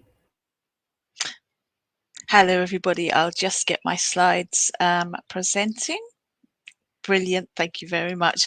So, hello, everybody. And I'm Dr. Leanne Perriman, and I'm really honoured to have been invited to keynote at today's symposium. And I must start by thanking Dr. Munir for inviting me, and Dr. Munir for all of the work that you do supporting social justice and equity in education globally. Your work is truly humbling, and I mean that really sincerely. Also, thank you to Dr. Simon and to Professor Jennifer, and to all of the educators who shared their personal narratives today. I found them all fascinating, and I'm really loving the symposium so far. As you can see from the slide, I work at the Open University in the United Kingdom. I'm Associate Director of Curriculum in our Institute of Educational Technology, and I'm responsible there for the development and delivery of all of our taught postgraduate curriculum and our master's programme. And I've been an educator for several decades now, and I was involved in putting the first Open University courses online some years ago. And today I'm going to be talking about how we use openness, how we use open educational practices, and how we use open pedagogy to increase equitable participation for our students, and also to give them the best possible study experience and outcomes. So, I've got on the screen here a picture of our building at the Institute of Educational Technology in Milton Keynes. And I'll start by giving a bit of context about our postgraduate curriculum. In the Institute of Educational Technology, our curriculum focus is supporting educators in all aspects of online teaching. So that's very relevant to the Global Forum for Teacher Educators, because we're involved in teacher educating as well. And we also support research in that area. And our students tend to be educators in various forms, lots of different sectors: teachers, trainers, lecturers, educational technologists, managers, and also leaders of educational institutions as well. And we've got currently 3 broad areas of postgraduate curriculum in the Institute of Educational Technology. We've got open courses, we've got micro-credentials, and we've got modules that contribute to our Masters in Online Teaching. And I'll go through each of those areas briefly in turn. I'll start with our open courses. They're freely available for anybody to study, and at the end of the session I'll share with Dr. Munir a set of slides with links to all of these courses in case you're interested. So we've currently got 3 types of open courses. We've got a MOOC, a massive open online course on FutureLearn called the Online Educator, People and Pedagogy. We've got a badged open course on the Open University's open content platform, OpenLearn, and that's called Take Your Teaching Online. And we've got several other open courses on the OpenLearn platform of different lengths, and they come from our paid-for curriculum. Now, at the Open University in the UK, it's a policy and a requirement for 5% of all of our paid-for courses to be released openly, freely available to all on the OpenLearn platform. And that's part of the university's social mission, and it's intended to increase educational equity. Now, I will move on now to our micro-credentials. Micro-credentials are a growing form of educational delivery right now, and they're short courses, they're paid for courses. The micro-credentials at the Institute of Educational Technology are all 15 postgraduate credits, so they're master's level. They're practice-based. Micro-credentials are intended to focus on skills for employment, and our micro-credentials are currently shared online on the FutureLearn platform. And they're, again, very focused on supporting teachers in developing skills across all aspects of online teaching, face-to-face teaching, and blended learning. In fact, they cover subjects including embedding mental health in the curriculum, embedding equity in teaching and learning, embedding accessibility in online teaching. Dr. Simon, who you heard from earlier, he wrote on one of our micro-credentials covering accessibility. Also, we have micro-credential on addressing the climate emergency through online teaching. And these micro-credentials are designed to have a light touch support model whereby the course mentors provide course-wide guidance rather than one-to-one support. So, moving on to our Masters in Online Teaching, the micro-credentials that I've just mentioned, they can be studied alone or they can be studied as a part of our Masters in Online Teaching. And they're studied alongside two compulsory 60 credit modules. There's one that's featured on the left of the slide, Technology, Enhanced Learning, Foundations and Futures. And on the right of the slide, our latest new module, Research and Scholarship in Digital Education. They're both compulsory, but we're also including micro-credentials and some other curriculum to give a maximum amount of choice to our students. Now, the Masters is delivered wholly online. It's available across the world. We have Commonwealth Distance Learning Scholarships available as well for people who want to study the Masters. And I will give a link to Dr. Munir for these scholarships because we have some available at the moment, and the cutoff date for them is the 28th of March to apply for them. So I'll give the link to Dr. Munir as well. Or perhaps somebody could put it in the chat, Simon or perhaps Munir. So one challenge that we have with combining micro-credentials and our other types of curriculum is that the two types of courses offer a different level of study support. So students studying the micro-credentials get a different type of study support to students studying the Masters and students studying non-micro-credentials courses. So to address this, we've developed a wraparound community of open practice, bringing together the various sources of support that our standalone and our qualifications registered postgraduate students have got available to them. And we've also extended our long-standing use of open educational practices in order to strengthen the support available to our students. Now, I will come on to the community of open practice next. I'll say a little bit about it.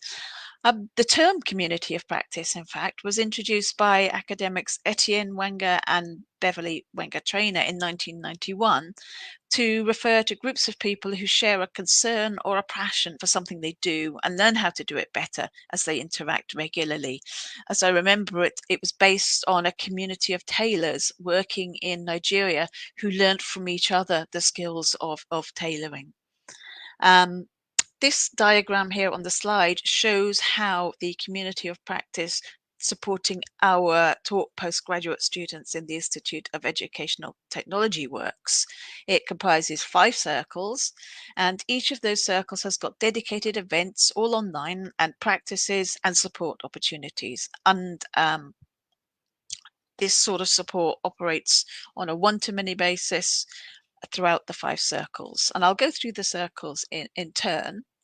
Over on the right, in Circle 0, there's support that we give to our students from course tutors, from the study advisors who support our micro-credentials learners, from the academics in the Institute of Educational Technology who chair our modules and courses, and there's also university-wide support provided by our educational advisors, including people with expertise in supporting disabled students. So they sort of tend to be on a one-to-many basis.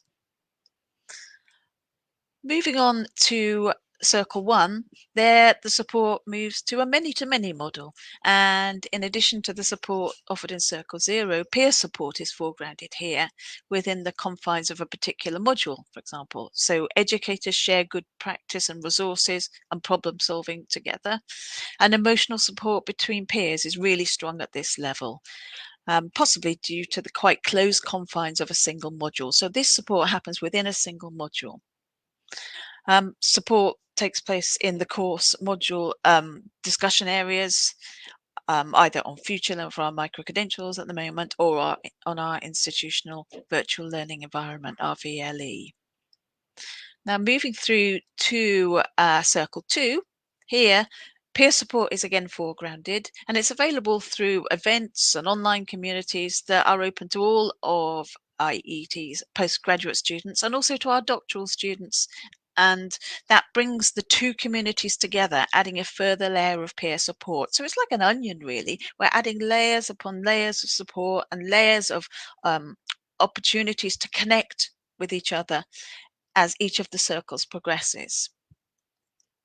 So, moving on to Circle 3. Circle 3 is wider still, and it includes the entire community in the Institute of Educational Technology. So that's our research students doing PhDs, the alumni of our master's program, the and all of the other students studying with us, and they're connected via social media, via internal events, and online, and there are some face-to-face events in Milton Keynes as well. And this circle is particularly useful for providing support around professional development and career choices, future research opportunities, and including research degrees and potential collaborations. So people may meet other people that they could get together with and conduct research or experiment with new ways of teaching, try the new methods out that they've perhaps learned on the course.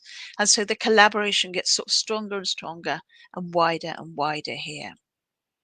So moving along to Circle 4. Circle 4 is the widest of all the circles, and it includes engagement with and support from the general public. So this bridges the world inside the formal curriculum environment and the world outside, the openness of the public. And in part, that's made possible through our use of open educational practices and open pedagogies. Social media is used extensively here, and on the slide, there's the link to our online Masters in Online Teaching Twitter account. So I'll talk next a bit about our open educational practices, having mentioned them already. This diagram here gives a basic representation of how openness and open practices works in the context of curriculum at the Institute of Educational Technology. And I'll start at the top. So the top features the entirely open aspects of our curriculum.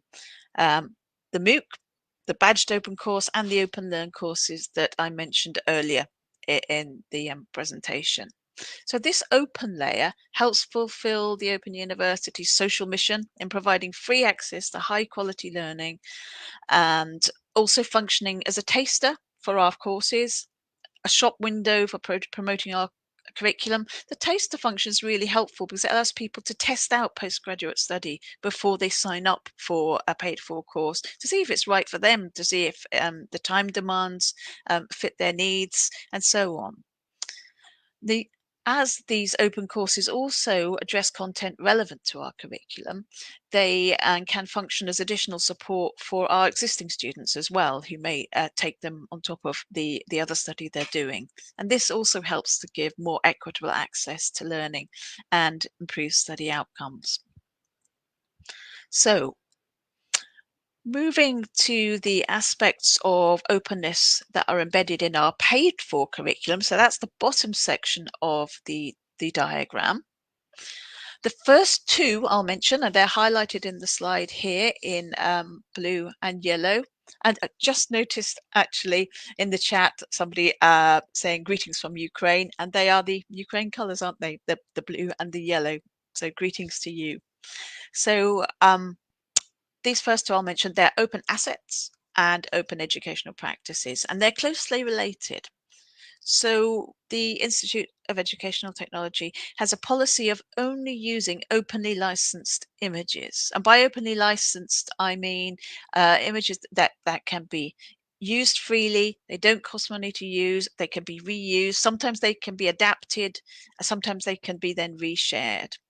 So we use openly licensed images, audio recordings, videos, and journal articles in our courses. And if you're interested in open licensing and haven't encountered it before, do a online search for Creative Commons, and that will tell you a lot more about open licensing. Anyway, using these openly licensed images, which allow free sharing, allows our students to then share the resources with others. So perhaps their colleagues who can't afford to study the course. That use of open educational resources and other open resources also supports students in their own practice by modeling this open approach. And so it could be that our students then in their teaching also use open resources, and that has a multiplier effect whereby openness comes builds and builds and builds.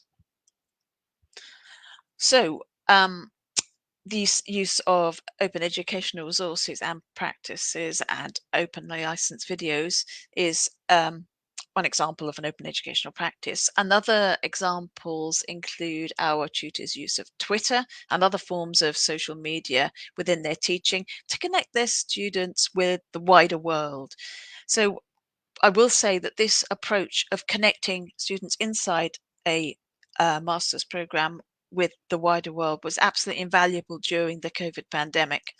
And especially at the start, when so many educators, maybe yourselves included, I should imagine, were struggling to get their teaching online almost overnight, with often no experience of doing so. And we, within the Institute of Educational Technology, we were able to connect people from outside the university who had to take their teaching online with members of our community of practice, our students who had studied our modules, and to allow them to offer peer support in specialist areas. So maybe one of our students who had learnt how to take their teaching online on our modules and was a specialist in geography teaching or physics would be connected via social media with somebody around the world who was also in that same discipline area, geography or physics, and was faced with having to take their teaching online overnight.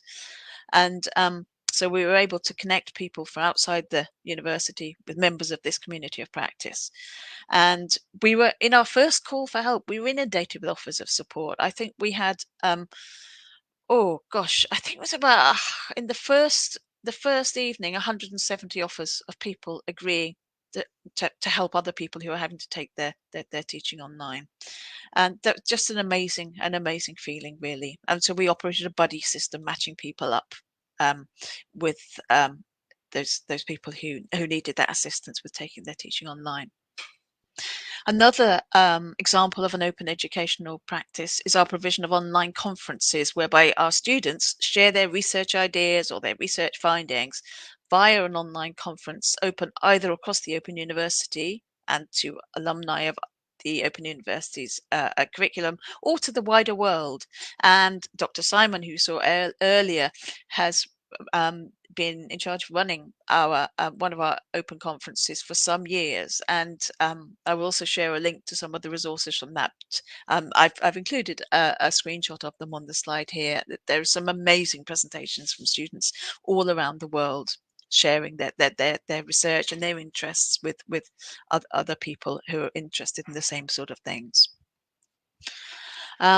This sort of open conferencing also includes networking opportunities, especially as the conference resources include sharing posters and presentations, slides, and the recordings of the conference sessions, and they're shared openly online with the public as well, and with opportunities of people to comment on them, and I'll share the links to those as well. This is also a form of digital scholarship, which I will come back to in a minute. So,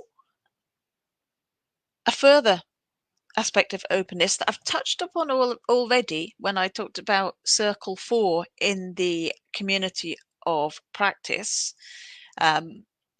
is this aspect of a community of open practice. And you'll see it's highlighted in green on the slide here.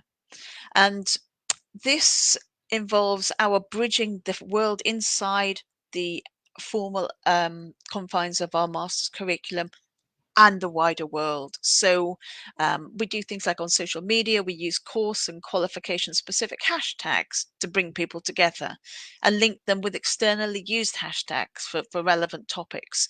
So if we're talking about addressing climate change, we'll use the hashtag for a course that focuses on climate change, and then link it with a hashtag that's being used by experts talking about climate change as well. So it connects people, it connects our students with experts in the field, and gives them a really good chance to talk about the important topics with those experts, and it bridges the gap between formal and informal learning.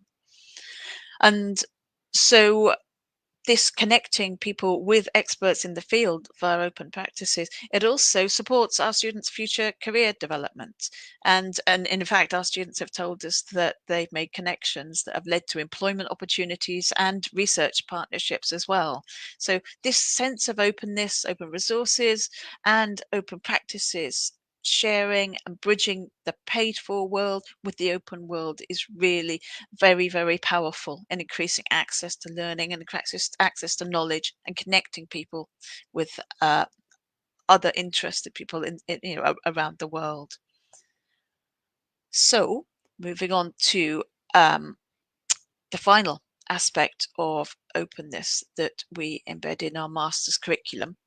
That's open pedagogy. Some of you may be familiar with open pedagogy. It's a sort of an approach to teaching and learning that has grown out of open educational practices. There's increasing amounts written on it, and definitions of open pedagogy vary quite a bit, but they tend to have common elements within an overarching ethos of social justice and educational equity, so very much in line with the values that are embedded within the Global Forum for Teacher Educators. Educational equity is at the heart of all we do within the Institute of Educational Technology, and at the support we provide for our postgraduate students. And this also includes supporting our students in being autonomous in choosing how and what to learn. Now, I said earlier that our students tend to be fellow educators, educational technologists, people working within education. So we don't see the teacher learning process as a hierarchical process whereby there's an educator filling the students with knowledge. We see it as sort of a flat process whereby the student and educators learn from each other and have an open dialogue.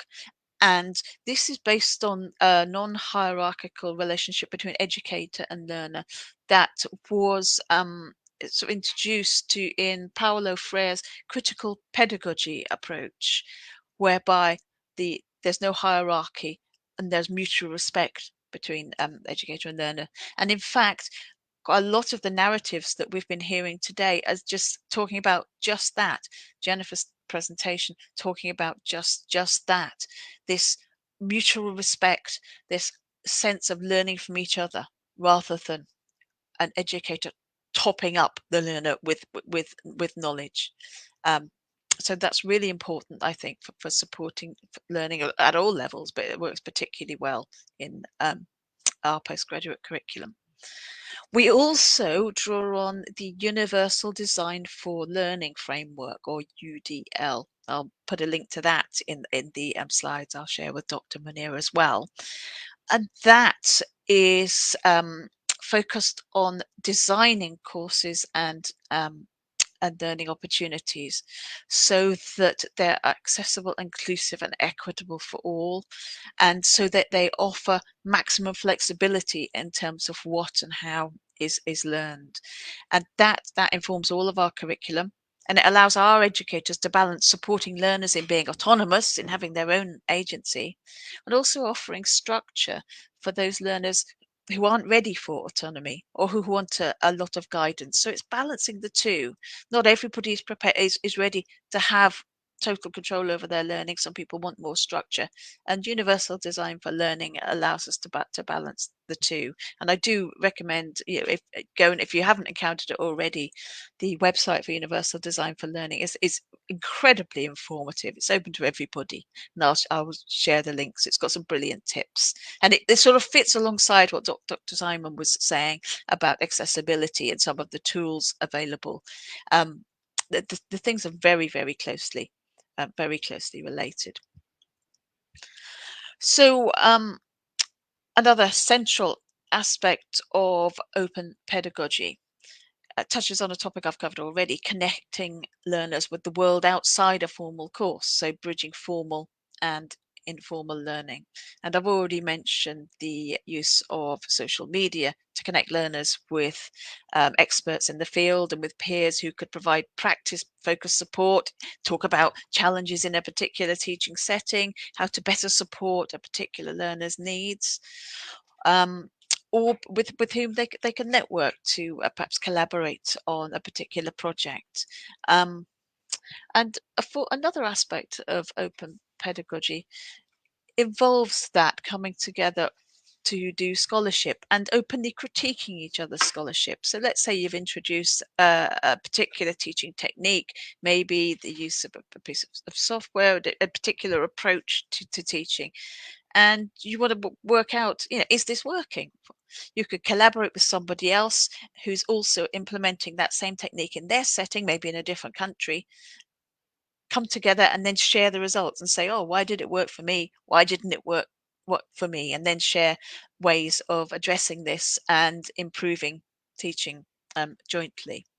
So this also involves the use of open access journal articles. And I think this is something that has increased over recent years. I think importantly so, the fact that journal articles and access to important knowledge isn't locked behind a paywall. Increasingly, they're open to everybody, and that's really, really important. Also, the use of blogs to share knowledge and to share practice, and people commenting on those blogs. And I will mention as well, going back to open educational resources that I talked about a bit earlier, open pedagogy is very closely focused on the use of open educational resources.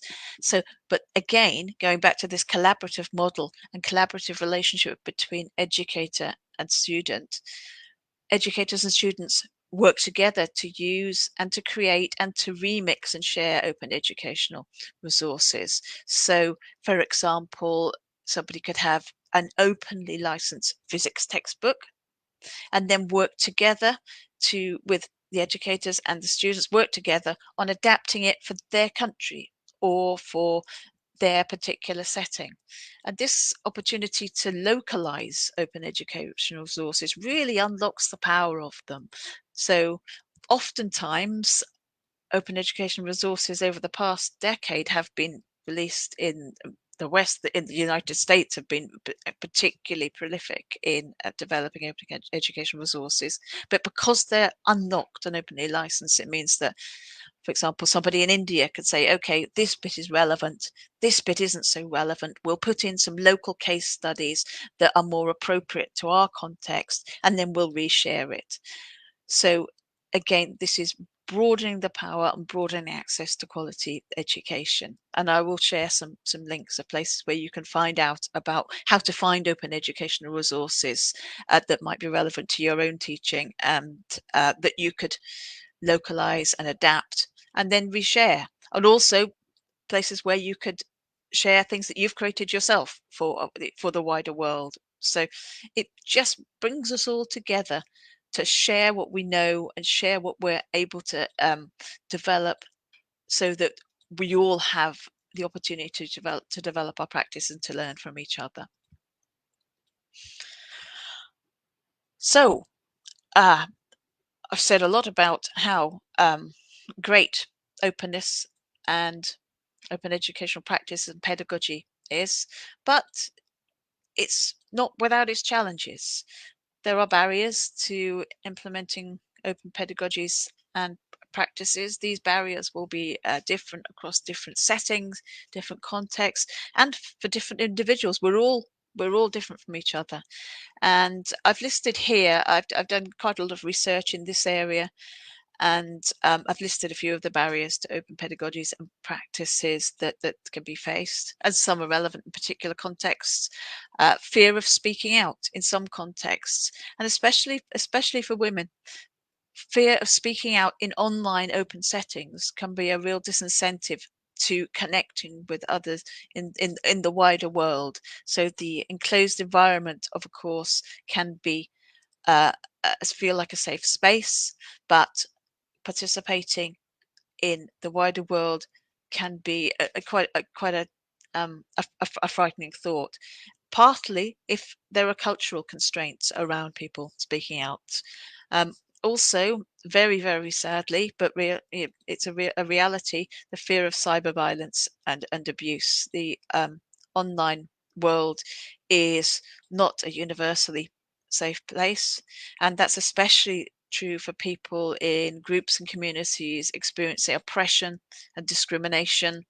That could be people with transgender people, women, people from marginalized communities in all different respects can face oppression and discrimination online. And it's a very sad fact that discrimination and oppression that happens offline multiplies online.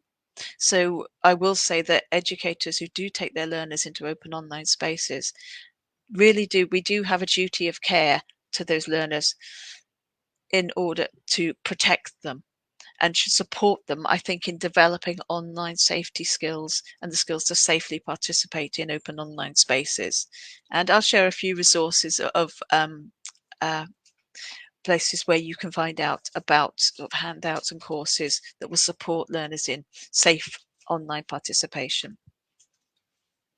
So other context-dependent barriers include platforms such as Twitter being blocked in some countries, technical challenges such as bandwidth limits and internet connectivity, and some of the our speakers sharing their own personal narratives mentioned internet outages, electricity outages, and they're a real barrier to participation in openness for a lot of people around the world.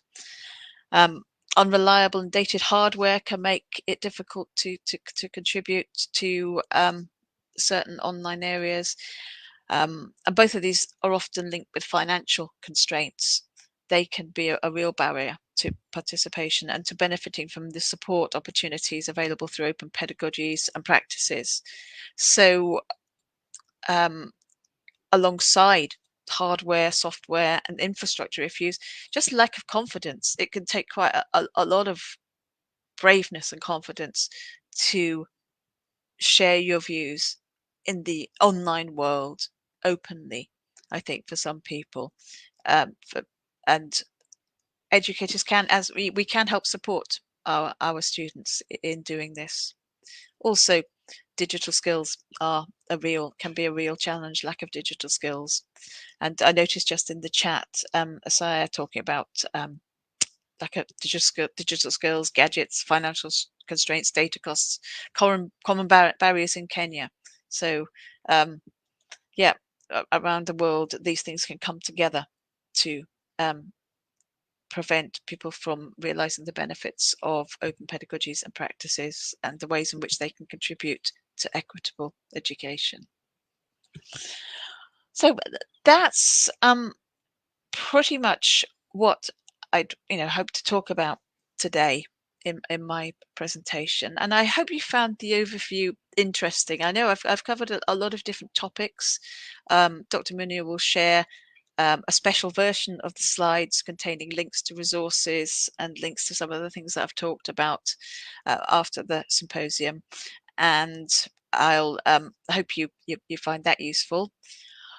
Happy to take some questions if you have any, and I will say now thank you so much for listening and for joining us here, and I look forward to the rest of the symposium, but happy to take some questions, and thank you so much for inviting me today. Leigh, we have a question on the screen. Okay.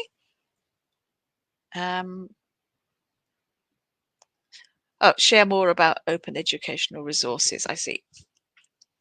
Okay, so open educational resources are educational resources that can be freely used, so they don't cost money to use, and they're most powerful. They can be adapted so that you can change them to suit your own context, perhaps adding case studies for your own context, cutting them down, adding new images.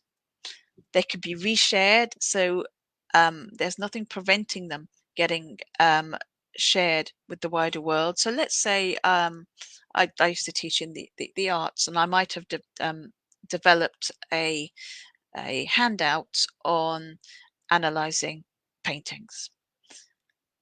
I share it on an open license. I upload it to one of the many open educational resources repositories.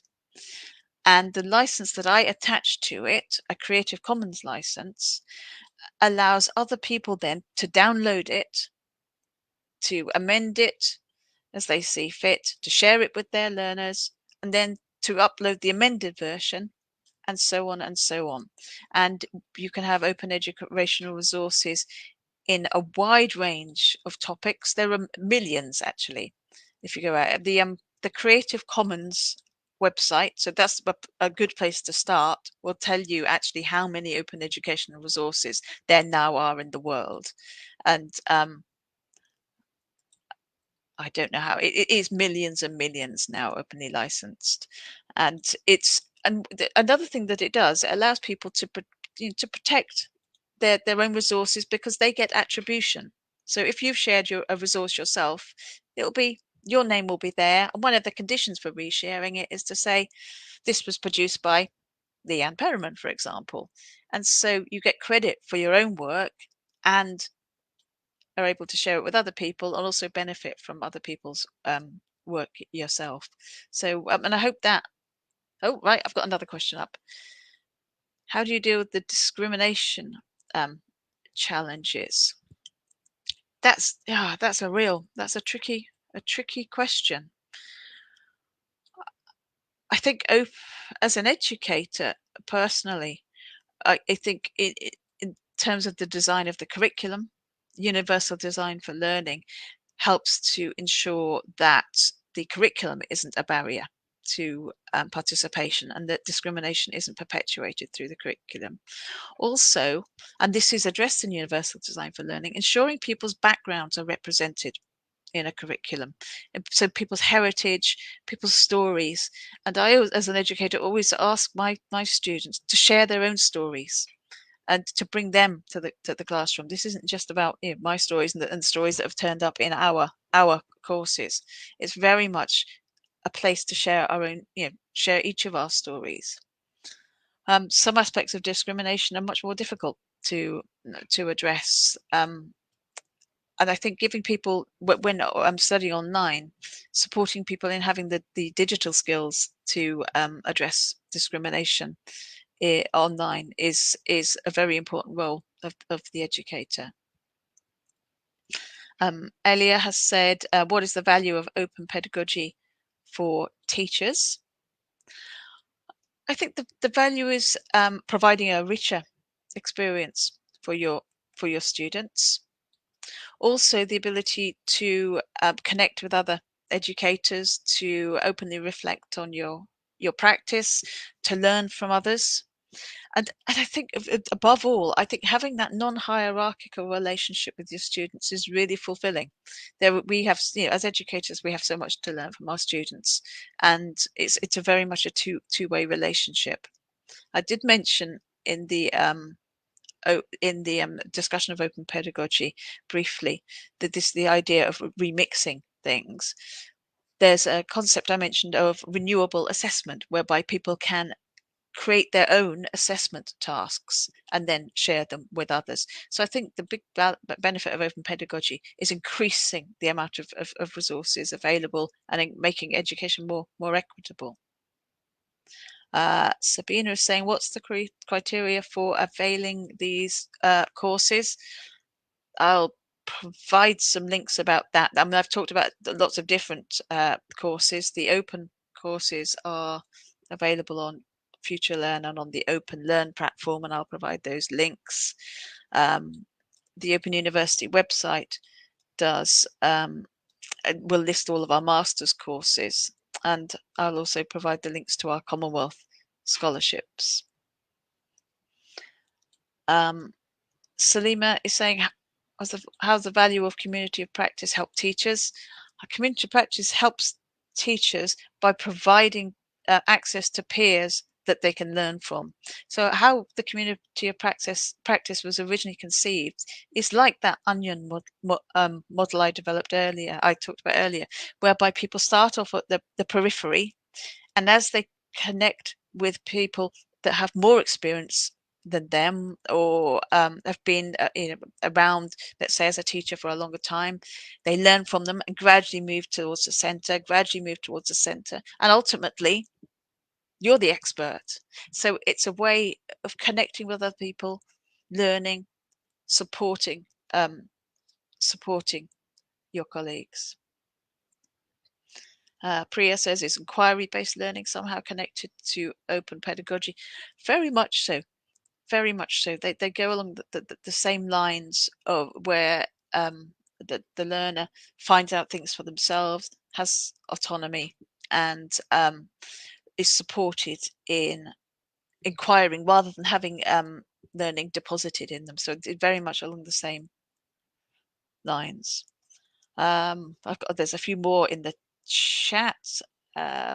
Serena says, describe the scholarship courses with the link you sent before in your presentation. I think the link will take us through to them. There was another one there. Yeah, somebody said, is open pedagogy more or less the same as culturally responsive teaching? As I had said that. They're incredibly closely connected. They're part of the same whole. Culturally responsive teaching is about respecting the individual, respecting the individual's background, and valuing that as something that is part of the teaching and learning process. And they're very closely connected. And universal design for learning also is like an overarching learning design umbrella that brings those things together. Just seeing if there was any more questions. I will share a lot of links, and Dr. Munir will share them with you as well. So I don't want to underrun my time. I think I had just a minute or so left. Thank you very much for your questions, and really enjoying the symposium. I'm very honoured to have been invited to speak with you today, and hopefully we'll meet out in the wider world, sharing our open practices. Thank you.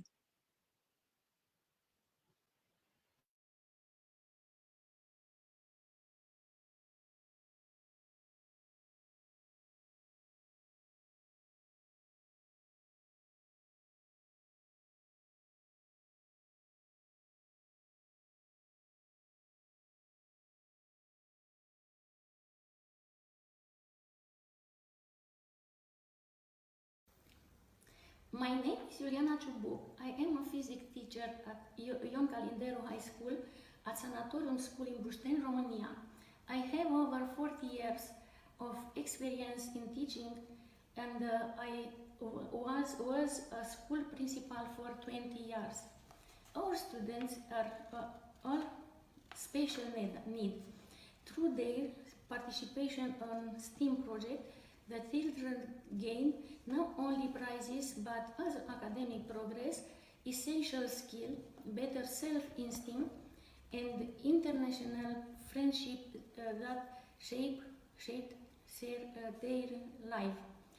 Therefore, I thank the Global Forum for Teacher Educator for this opportunity, and I am grateful for the prestigious award of experienced global teacher and role model. Thank you.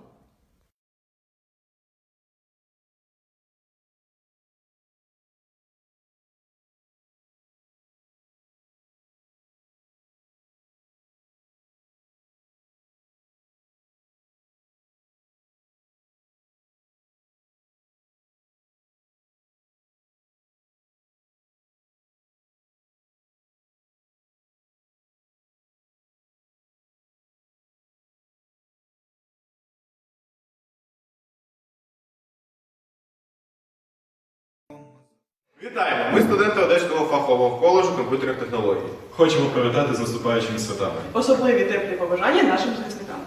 Завдяки їм ми можемо зустрічати свята із родиною в наших домівках. Завдяки нашим захисникам ми продовжуємо своє навчання.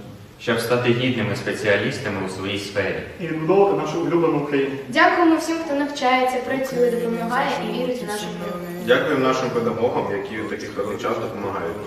Ми сподіваємося, що найкраще свято попереду, і це наша перемога. Все буде добре. Слава Україні!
Hello, Pat. Thank you, Dr. Munir. Thank you, everyone who is here.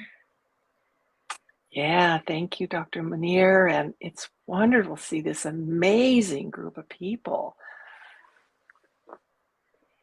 Yeah, I was very much enjoying Dr. Leanne Perriman's presentation and just very inspired to share the materials that we're going to be talking about with her so that they can be distributed through all of this open learning process.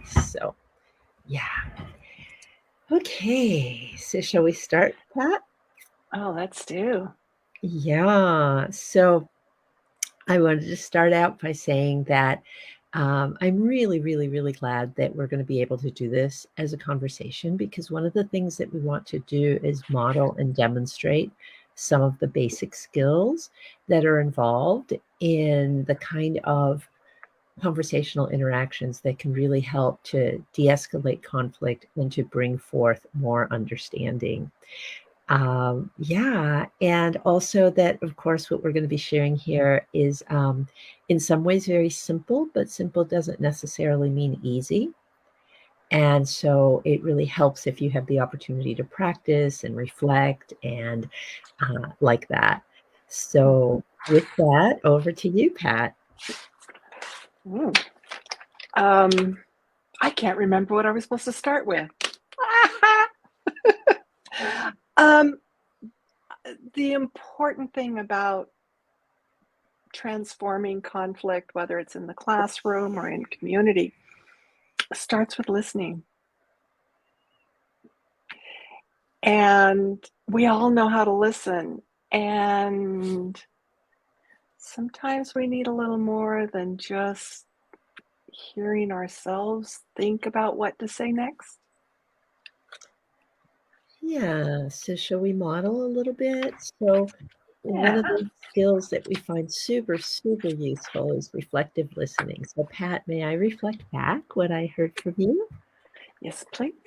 Yeah, so sometimes we get really preoccupied with what we're going to say next, and we forget to let the person know what it is we've heard them say. Yeah.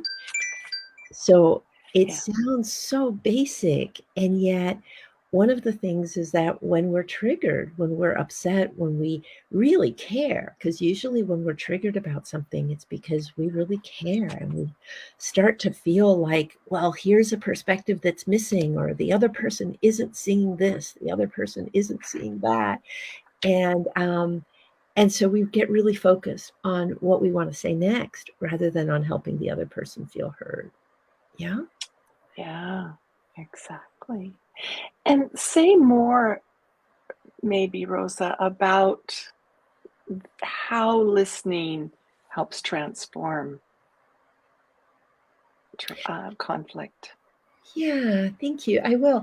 And now I'm remembering what we were going to say at the beginning. I was going to show my book, and you were going to say something about all the workshops you've done around the world and all that kind of stuff. But you know what? It's fine. We can bring that in. So you had asked, yeah, okay. So you had asked about what is it about listening that helps transform the situation? And I just want to back up for a second and say that we're talking about the kind of listening that helps the other person feel heard. So we're talking about listening out loud, not just silently listening, because unfortunately we live in a world where the people who have a lot of money and resources and power and ability to control things are the ones who are often talking and speaking, and the people who are in positions of less power usually feel the need to listen in a forced way, to kind of go along and acquiesce. And I just want to make clear from the beginning that that's not the kind of listening that we're talking about, right? Yeah, that hierarchy of power relationships that affect how the speaker and the listener engage. Yeah. Yeah. And where that takes me, of course, is the classroom. Mm-hmm. So we have teachers, and in most places, teachers of status. And students may be not supposed to say anything or just to listen. And so when we're talking about conflict in classrooms, I think this kind of listening really matters. Yeah. And so we're talking about free listening, not forced listening. And we're talking about listening to each person's perspective, especially in a situation where there are differences, as a way to help greater understanding grow. And Pat's going to share with us a few stories in a little bit about the power of that. But I think I want to say a little bit more about why is it, your question, that why is this kind of listening out loud so helpful, right? And I'm not going to get into a lot of technical terms here, but I just want to say that there's a lot of wonderful brain science that has been showing how, as human beings, we can either be in a highly danger zone mode where we want to either fight or flee or freeze, or we can be in what the scientists are calling the social engagement mode, where we feel relaxed and safe and welcome, and much more of our ability to engage in complex thinking comes online, becomes available to us when we are in a situation where we feel safe and welcome. And so part of the power of listening out loud is helping the other person feel seen and heard and received, because then that helps people's mind open and spirits open and hearts open so that we can take in new and different information. Does that help, Pat? Yeah, I like you bringing in the science, the neuroscience, and how our bodies really take in, and if we're tense or upset, we're not listening in the same way. And reflecting what's said helps the other person know they're heard, and it honors who they are. Yeah. It honors their perspective without judgment. And I think in conflict, and when this happens between adults and children, it is so powerful because the child's perspective suddenly becomes seen somehow. Yeah, thank you. So it's very powerful when instead of having to fight for status and fight for voice, as facilitators, as listeners, we are creating an environment where we can make sure that everybody's voice gets heard. And you have some wonderful stories about this, Pat. So I would just invite you to, if it feels like the right time for you to share some of the stories where this has happened. Well, one of my favorite stories was Afghanistan. And this was probably 2003. We were working in a lot of schools doing teacher training around psychosocial support. And the key thing we were teaching was listening. And there was one principal of the school who everybody was afraid of.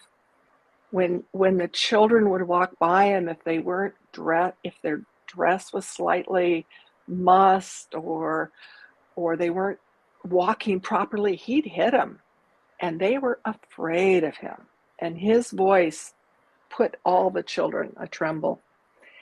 And he went through our class, and apparently he was that way also at home. He was very strict.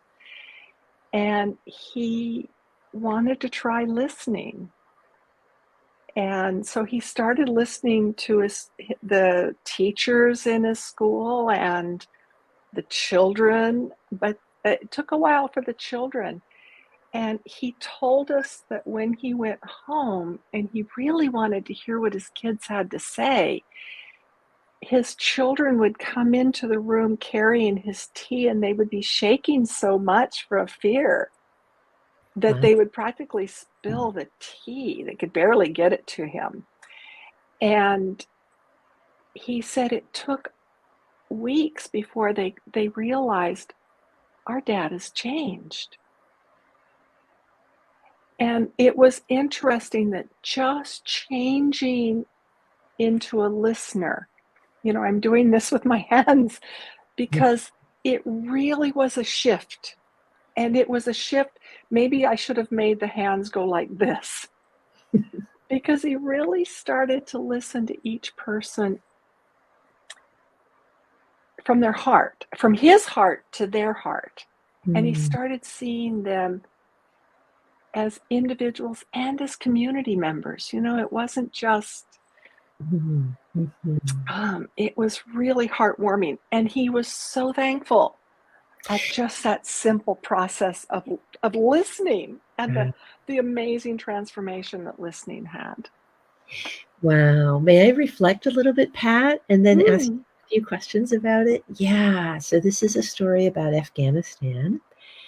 And you were working, I imagine, with a group of people, and one of the people in the group was a school principal. And he had some ways of being that were not very kind to the people around him. And somehow or other in the work, and I'm going to invite you to say a little bit more about this, in the work that you were doing in the group that he was part of, where he was learning about the value of of listening, somehow he got inspired to want to listen to the people around him. Yeah, and ended up being very grateful at the change that this created in his relationship with others. Could you say a little bit more about how all that came to be? Well, this was, Afghanistan, like actually many countries around the world, has Yeah. had war and violence as a norm. Yeah. And so there's a lot of deep trauma.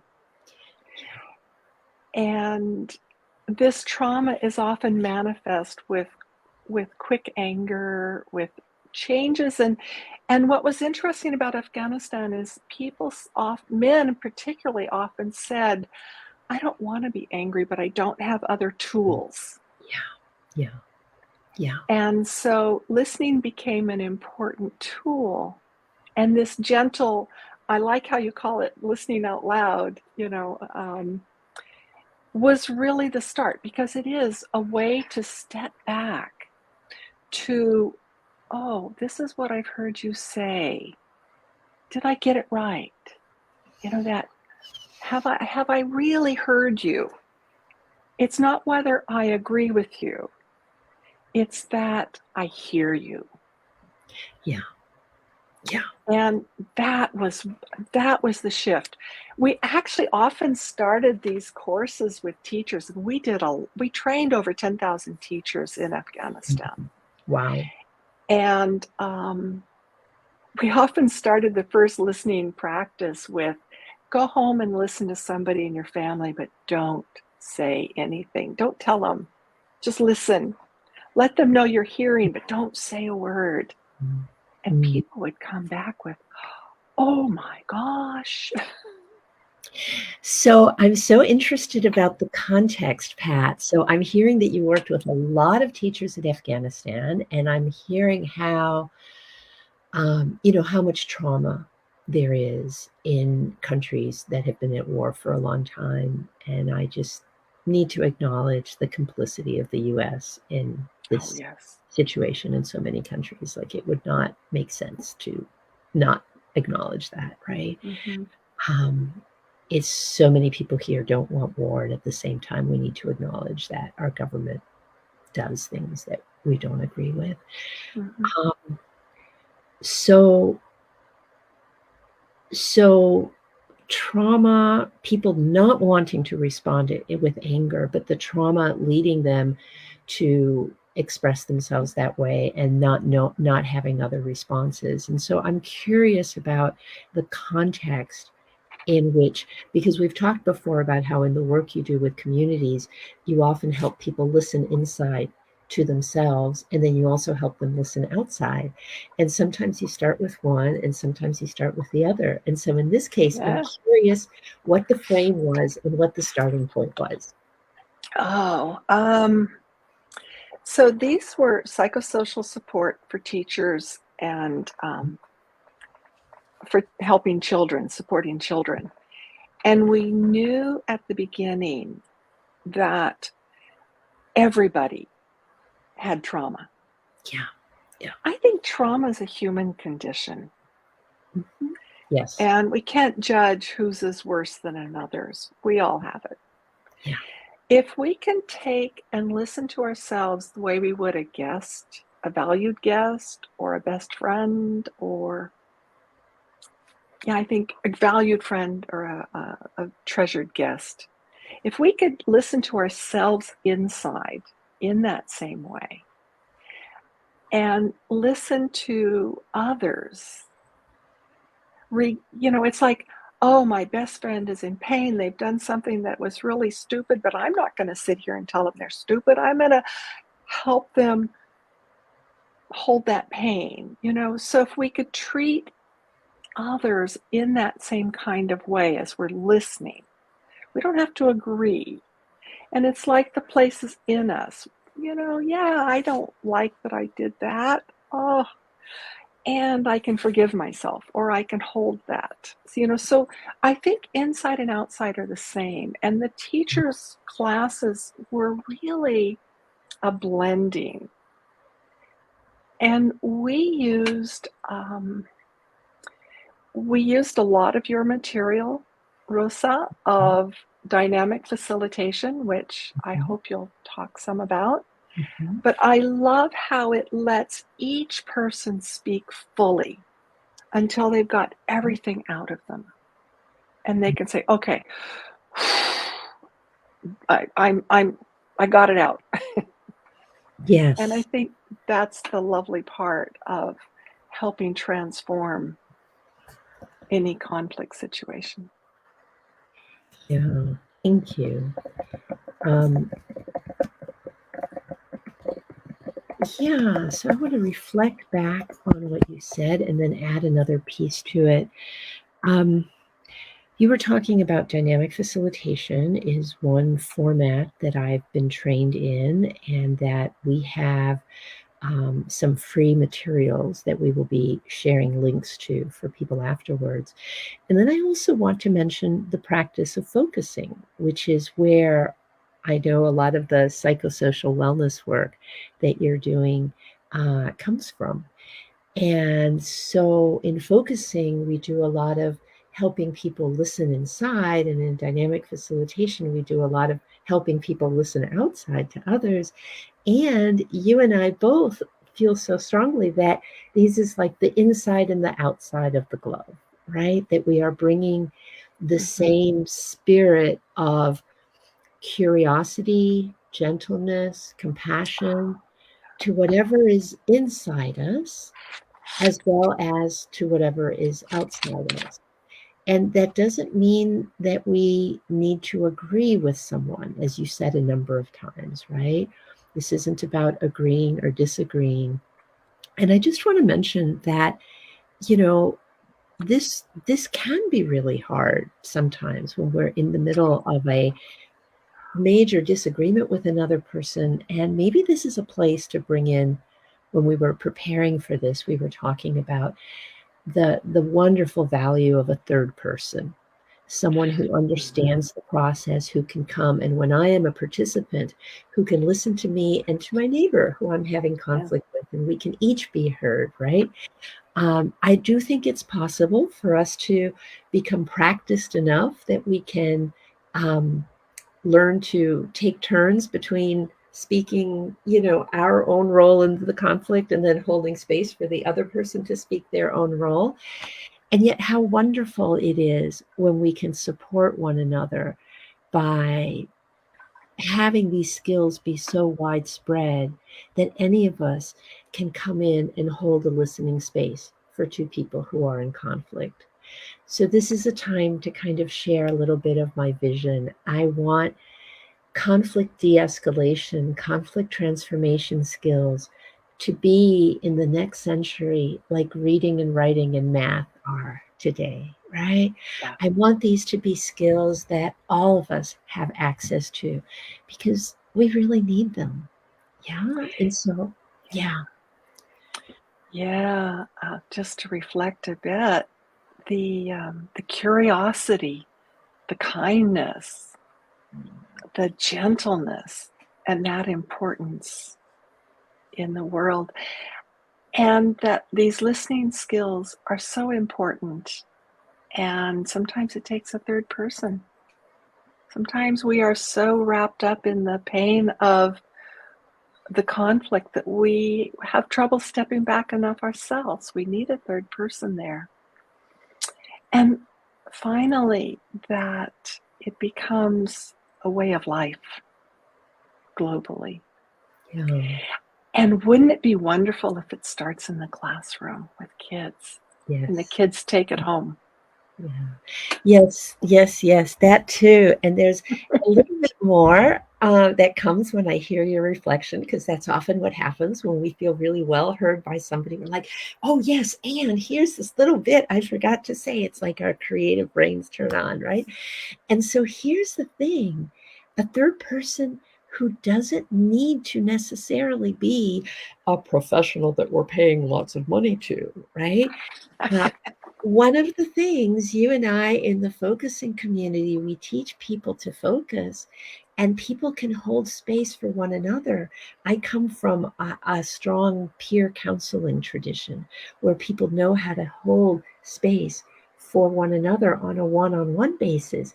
And so when we're saying a third person, we're seeing the possibility, and not to disrespect professionals, right? Professional facilitators, professional mediators, like professional doctors, etc. But my mother is Cuban and I'm half Cuban, and I've heard so much about the whole barefoot doctors movement, where so many people were trained to give primary healthcare services to people without having to go, 4 years to a university and 3 years to medical school after that, right? So there's really powerful and basic skills that everyone can learn. And at the same time, we can also honor and respect people who are doing this for a living and professionally. It's a both and. These are not opposite, right? Yeah. And so I just really, things like Alcoholic Anonymous groups have spread around the world, and so many people get so much support, psychosocial support for being able to go to a group where peers are helping one another. Likewise, I think we can have movements, and I want to mention here the work of somebody I really admire, Dominique Barter, from originally from England, but has lived in Brazil for a long time, who has a process called restorative circles, where he teaches communities how to do this work, how to work creatively with whatever conflict arises in the community, so that we're not dependent on police states in order to handle our conflicts, but so that we have the capacity ourselves to do this. Yeah, peer movements. Yeah. And restorative circles and all of these processes.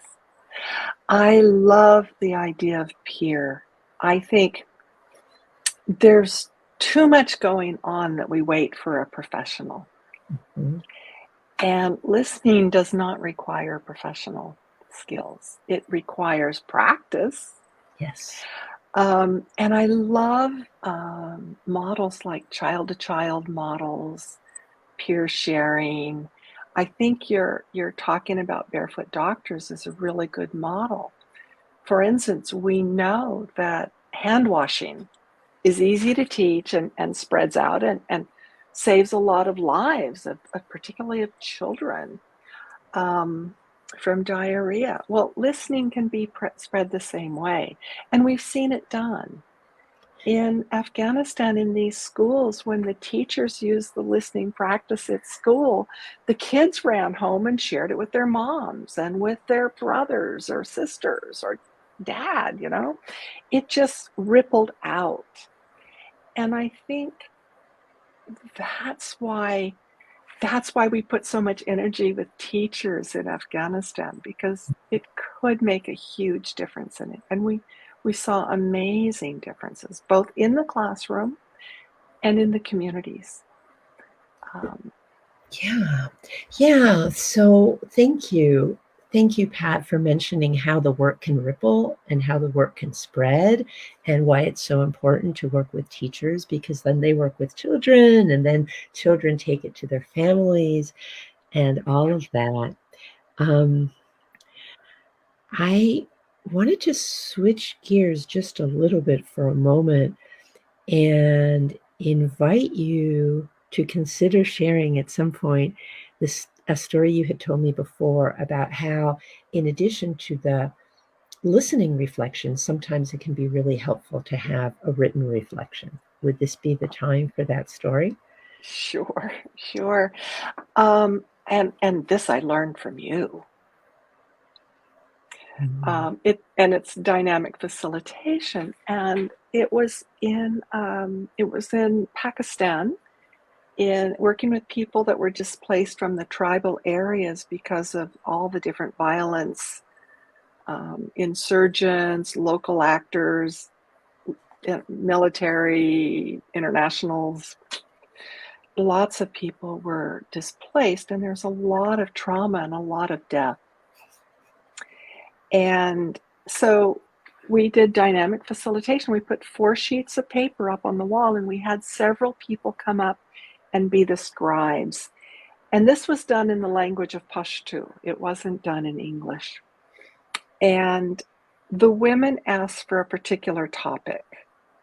But on those charts, there was the problem would be stated on one, the context and information, and then issues and maybe concerns, and then finally solutions. And I love it. Solutions is so hard, but it is key. It is key to this process. I'm a believer in that. But it was, the women wanted to talk about all the husbands who died because of all the fighting and problems, and all the widows that were left with children. And yet in the community, a lot of men were marrying young girls as second and third and fourth wives. And the women said, this isn't right, because the widows are hungry and they ended up giving daughters that are really too young. And they were angry. And I was amazed that they wanted to talk about this in a group, but they did.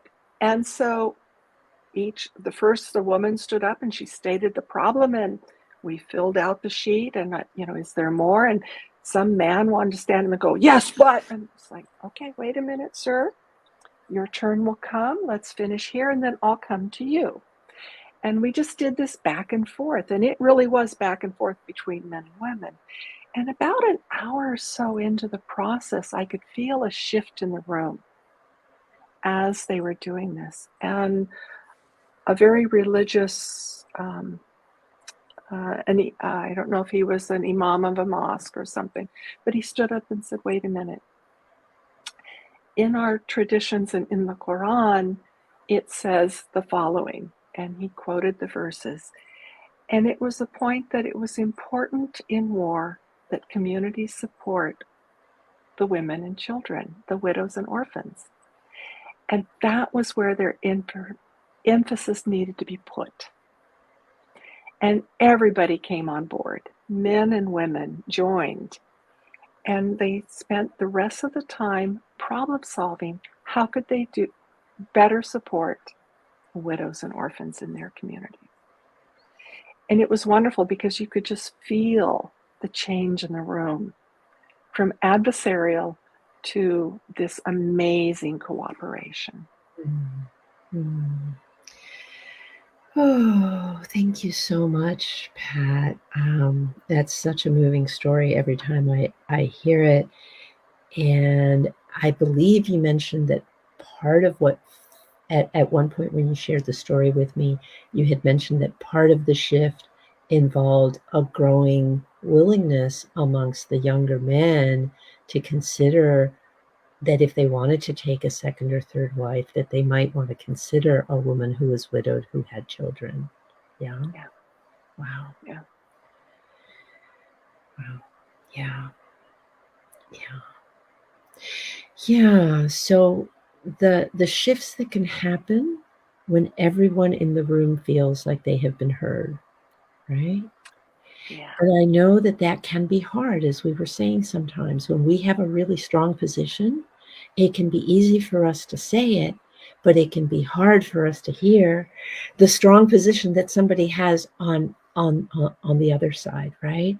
Yeah. And there's a part of us which may even want to cover our ears and say, no, I don't want to hear it. That's wrong. That's, and yet we know that if each person can feel in a small group, now we're not talking about giving somebody a megaphone and putting them on stage when they're going to spew hateful things about another social group. That's not what we're talking about. We're talking about having a small group where the principle is, if you are willing to listen to others, you yourself will be heard, right? Mm-hmm.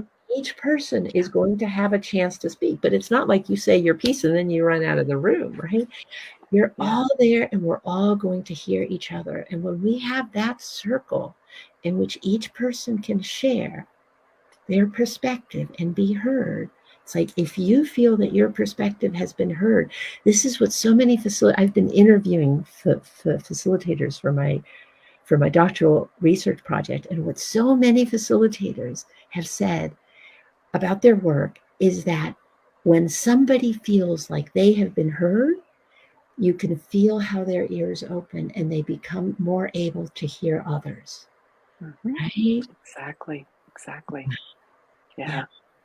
To really be heard lets you hear others. Yeah. And I saw that also in West Africa during Ebola in 2014, where we would walk into a village, my team and I, and we would just sit down and say, what do you need us to know? We didn't come in as, this is what you need to do. We came in with, what do we need to hear from you? And in every village where we did that, a transformation happened. And they shifted from fear and anger to determination.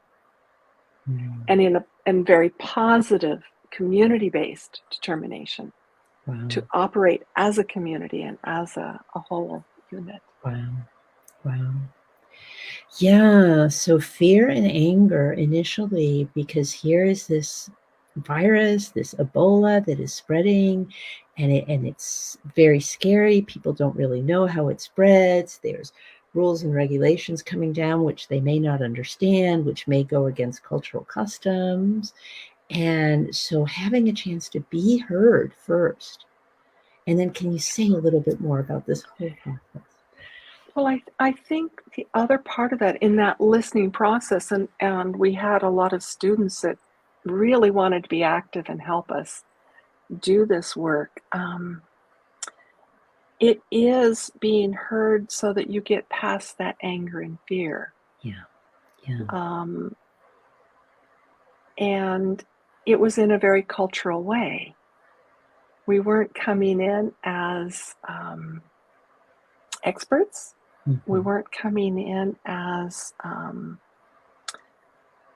I like to try to work in a more decolonized way, and have to own my own colonial history while recognizing that local people have the answers. And acting out of fear and anger promotes the violence, and that comes back into every single classroom. If it's happening out in the community, it's coming back and showing up in the classroom. And I think it also reminds me of the time in Mexico when we just asked parents, what was it like when you were disciplined from fear versus when you were disciplined from love? And how might you help your children who are struggling in school when you have that awareness of your own place?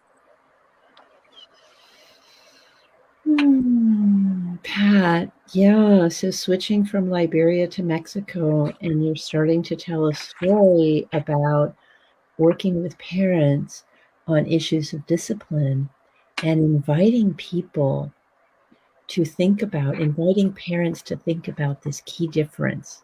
What did it feel like when you were disciplined out of fear, or your parent was afraid of that something bad might happen, or when you were disciplined and there was a feeling of love and care?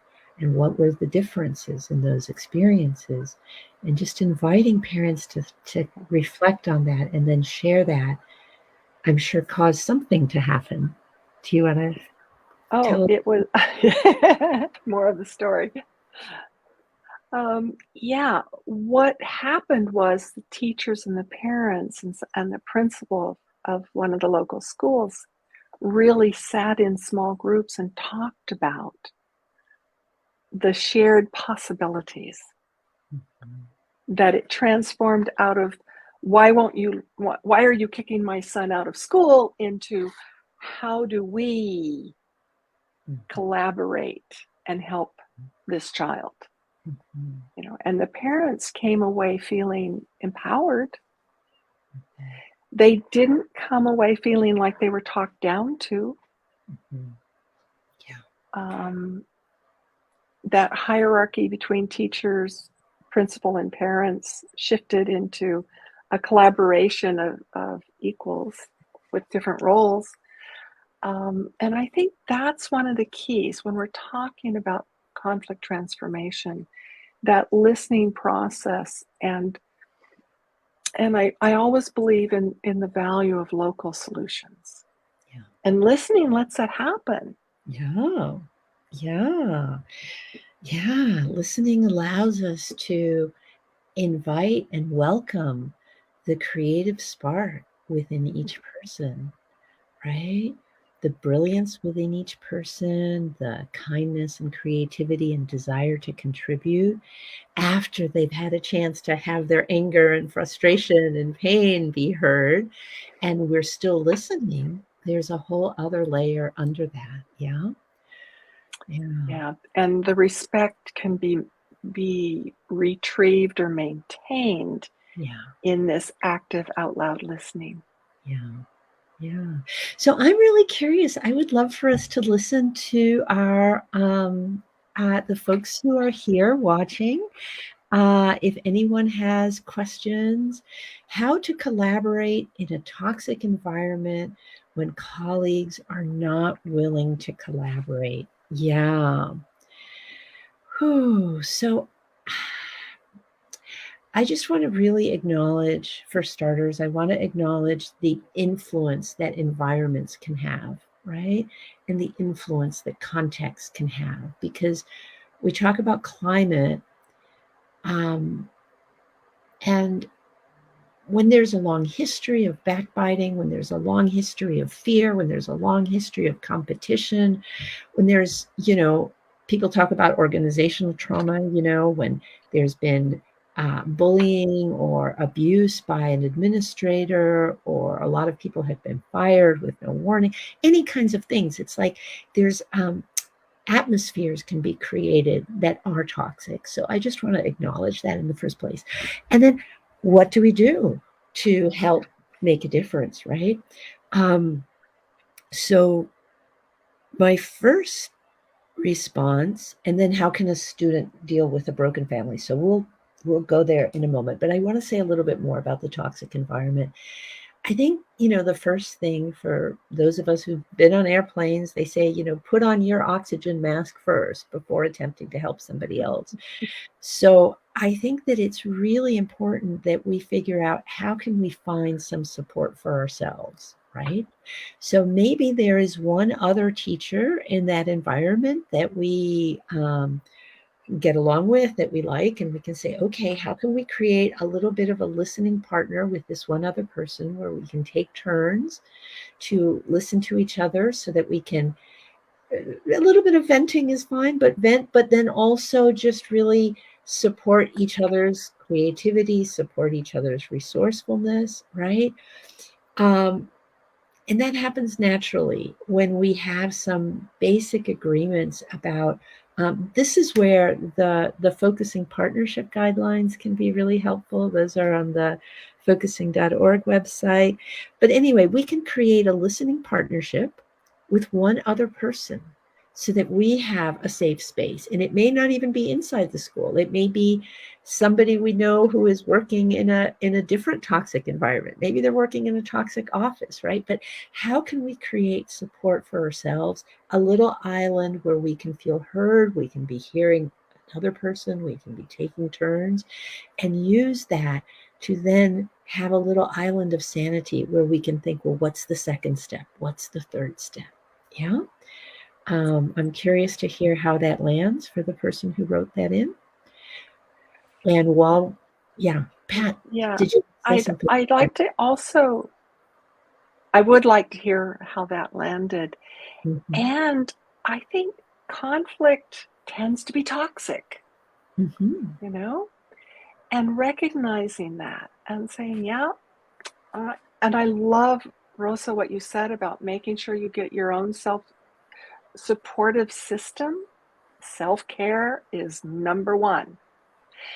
And going in really respectful I have sat where people, I feel like my hair's getting blown back from the anger that's coming at me. And I'm just listening. And the verbiage isn't dangerous. You know, it's not it can feel like a knife in the heart, but it's not a physical knife. So I don't feel physically threatened. And I can listen. And I can just keep, boy, I hear your anger. I hear this. I hear this. I hear this. And, you know, it takes time. The greater the toxicity, the longer it took to get there. Yeah. Yeah. And the longer it'll take to get some transformation. But it can be a value, and it takes a really brave person to go ahead and get it started. Yeah. Yeah.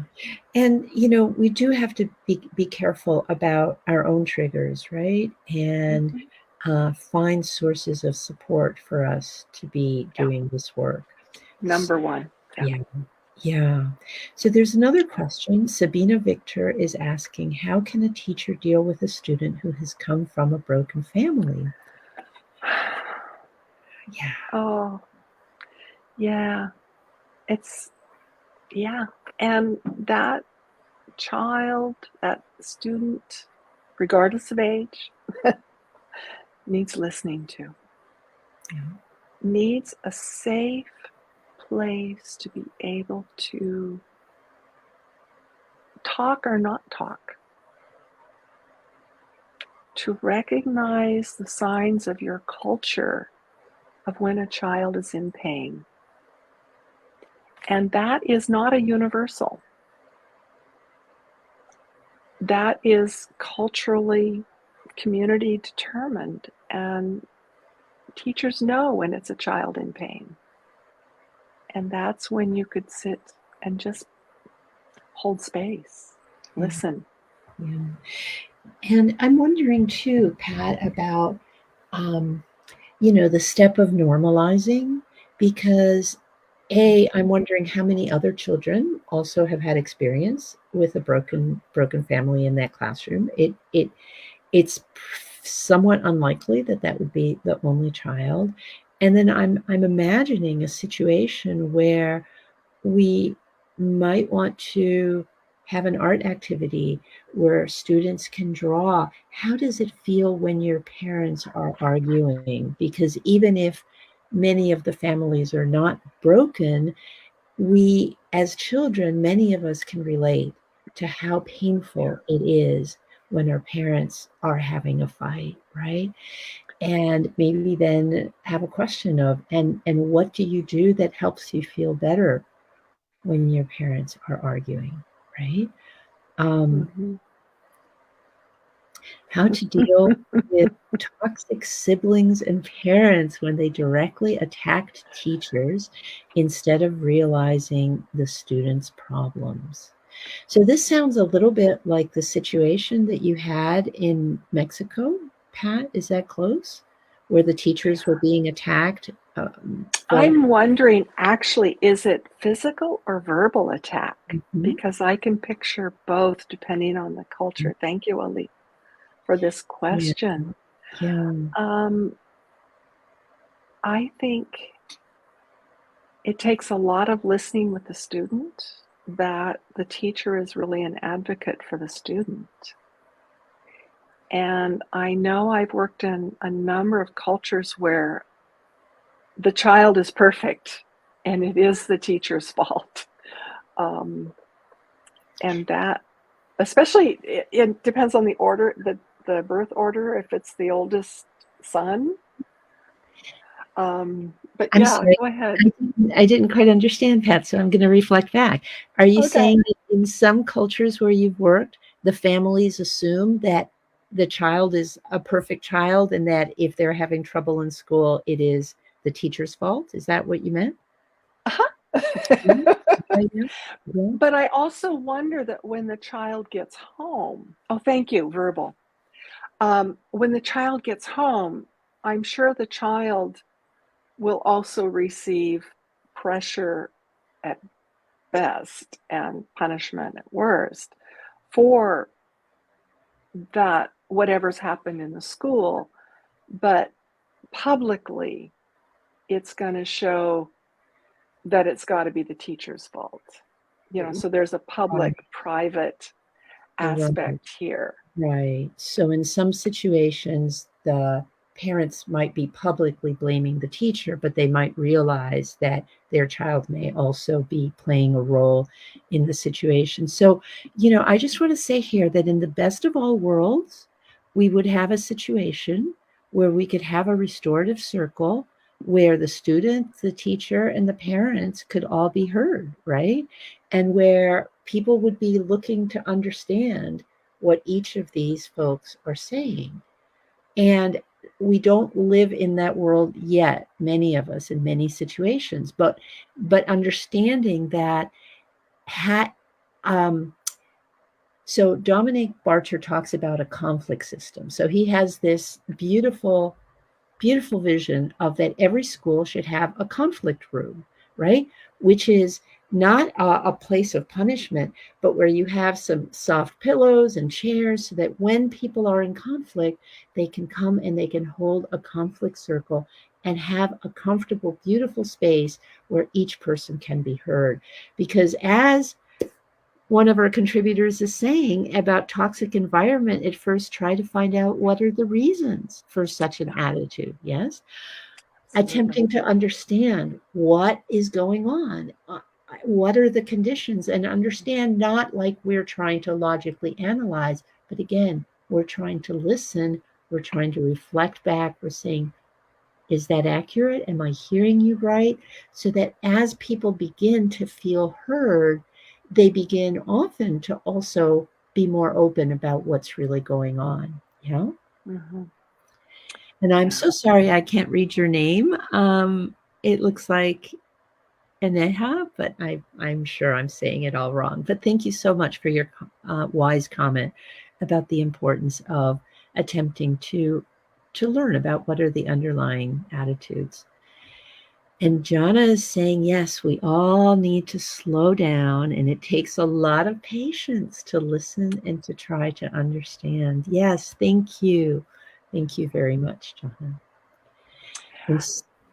Let me just comment really quickly about it takes patience, slowing down, but if we take the time to listen, in the end, it's actually sped up the process. Yes. Yes, yes, yes.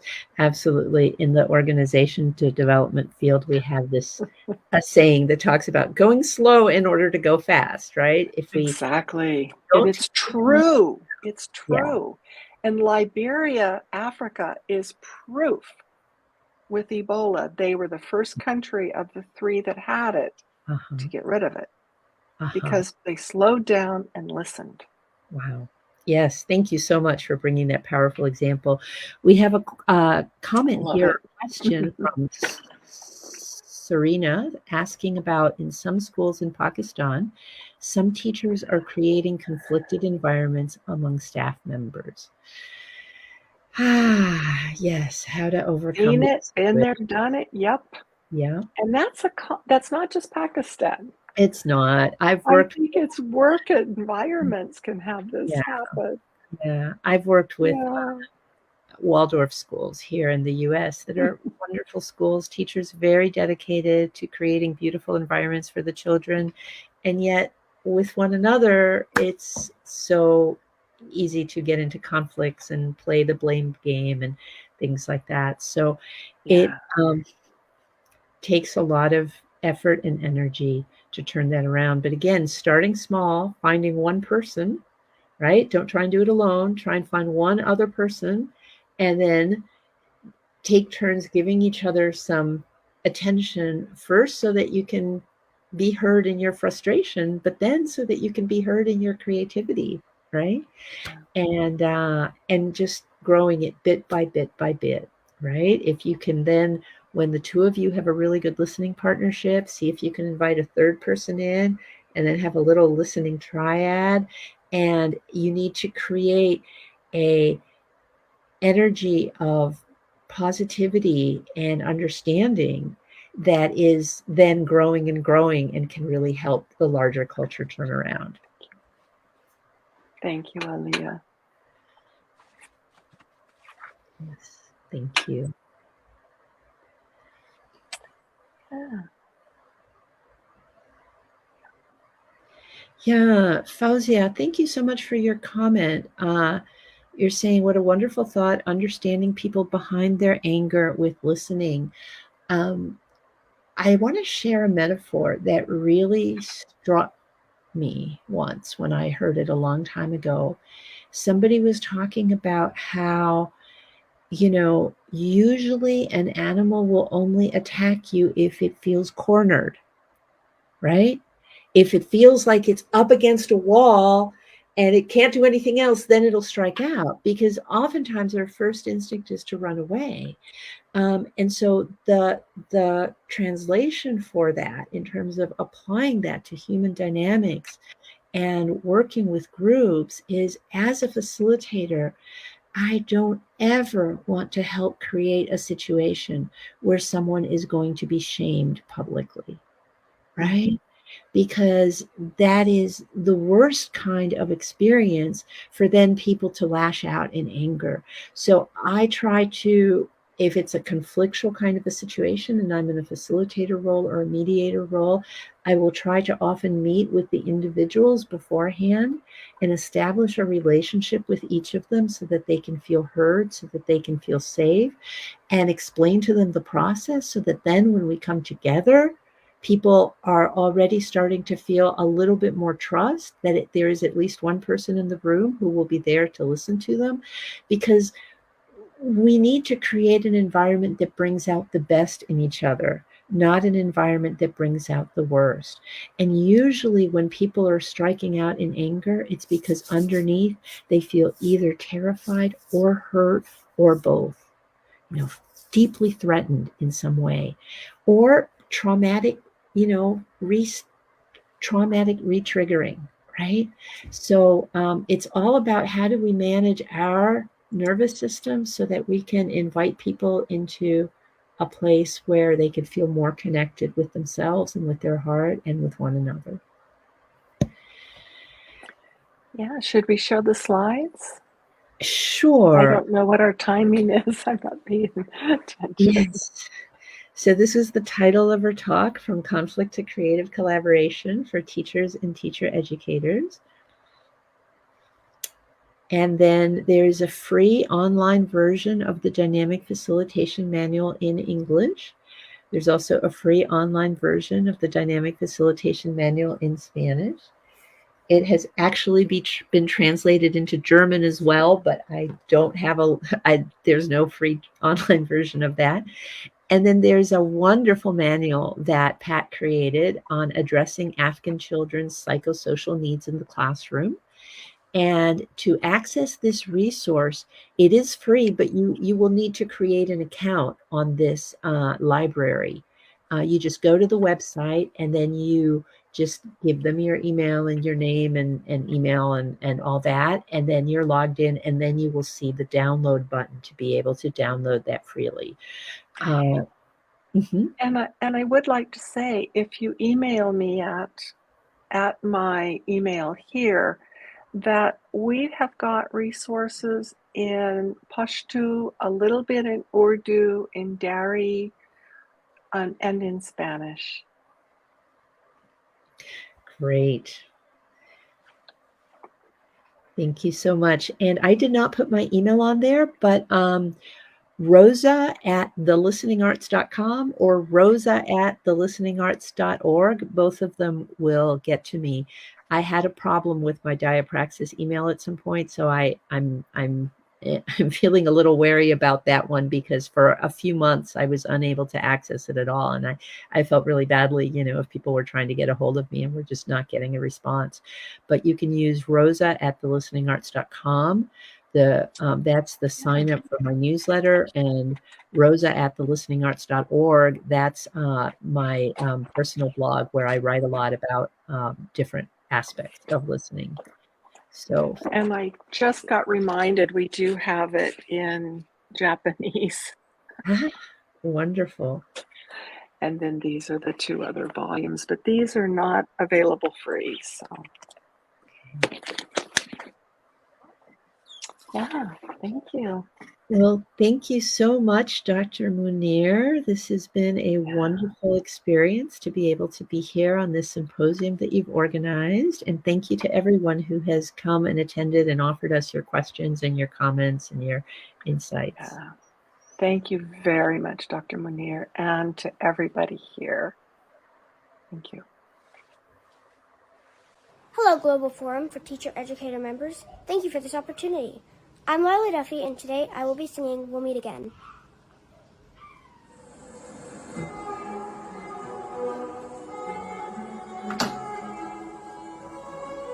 Just feel the music for you. Suddenly you're nowhere to be found. I turn around and everything has changed. Looking for a way to work it out. I'm trying to find some peace and navigate the oak tree where I met you and the writing on the statue. I still remember every word you said. I'm not a soldier, but I'm fighting. Can you hear me through the silence? I won't give up, 'cause there will be a day we'll meet again.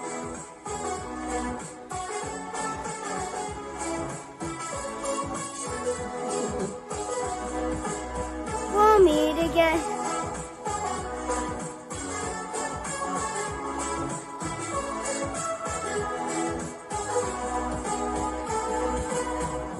Everything we wanted turned to gold. The path we chose, the future on our side. Never thought I'd do this on my own, but now I wield the sword you left behind. The oak tree where I met you and the writing on the statue. I still remember every word you said. I'm not a soldier, but I'm fighting. Can you hear me through the silence? I won't give up, 'cause there will be a day we'll meet again.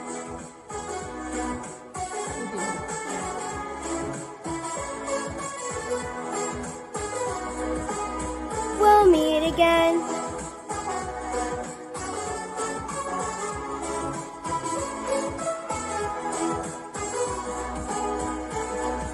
Cloud for the sunrise, clouds for a blue sky, space for the traveling stars. From the inside, you're still my lifeline. I feel you wherever you are. The oak tree where I met you and the writing on the statue. I still remember every word you said. I'm not a soldier, but I'm fighting. Can you hear me through the silence? I won't give up, 'cause there will be a day we'll meet again.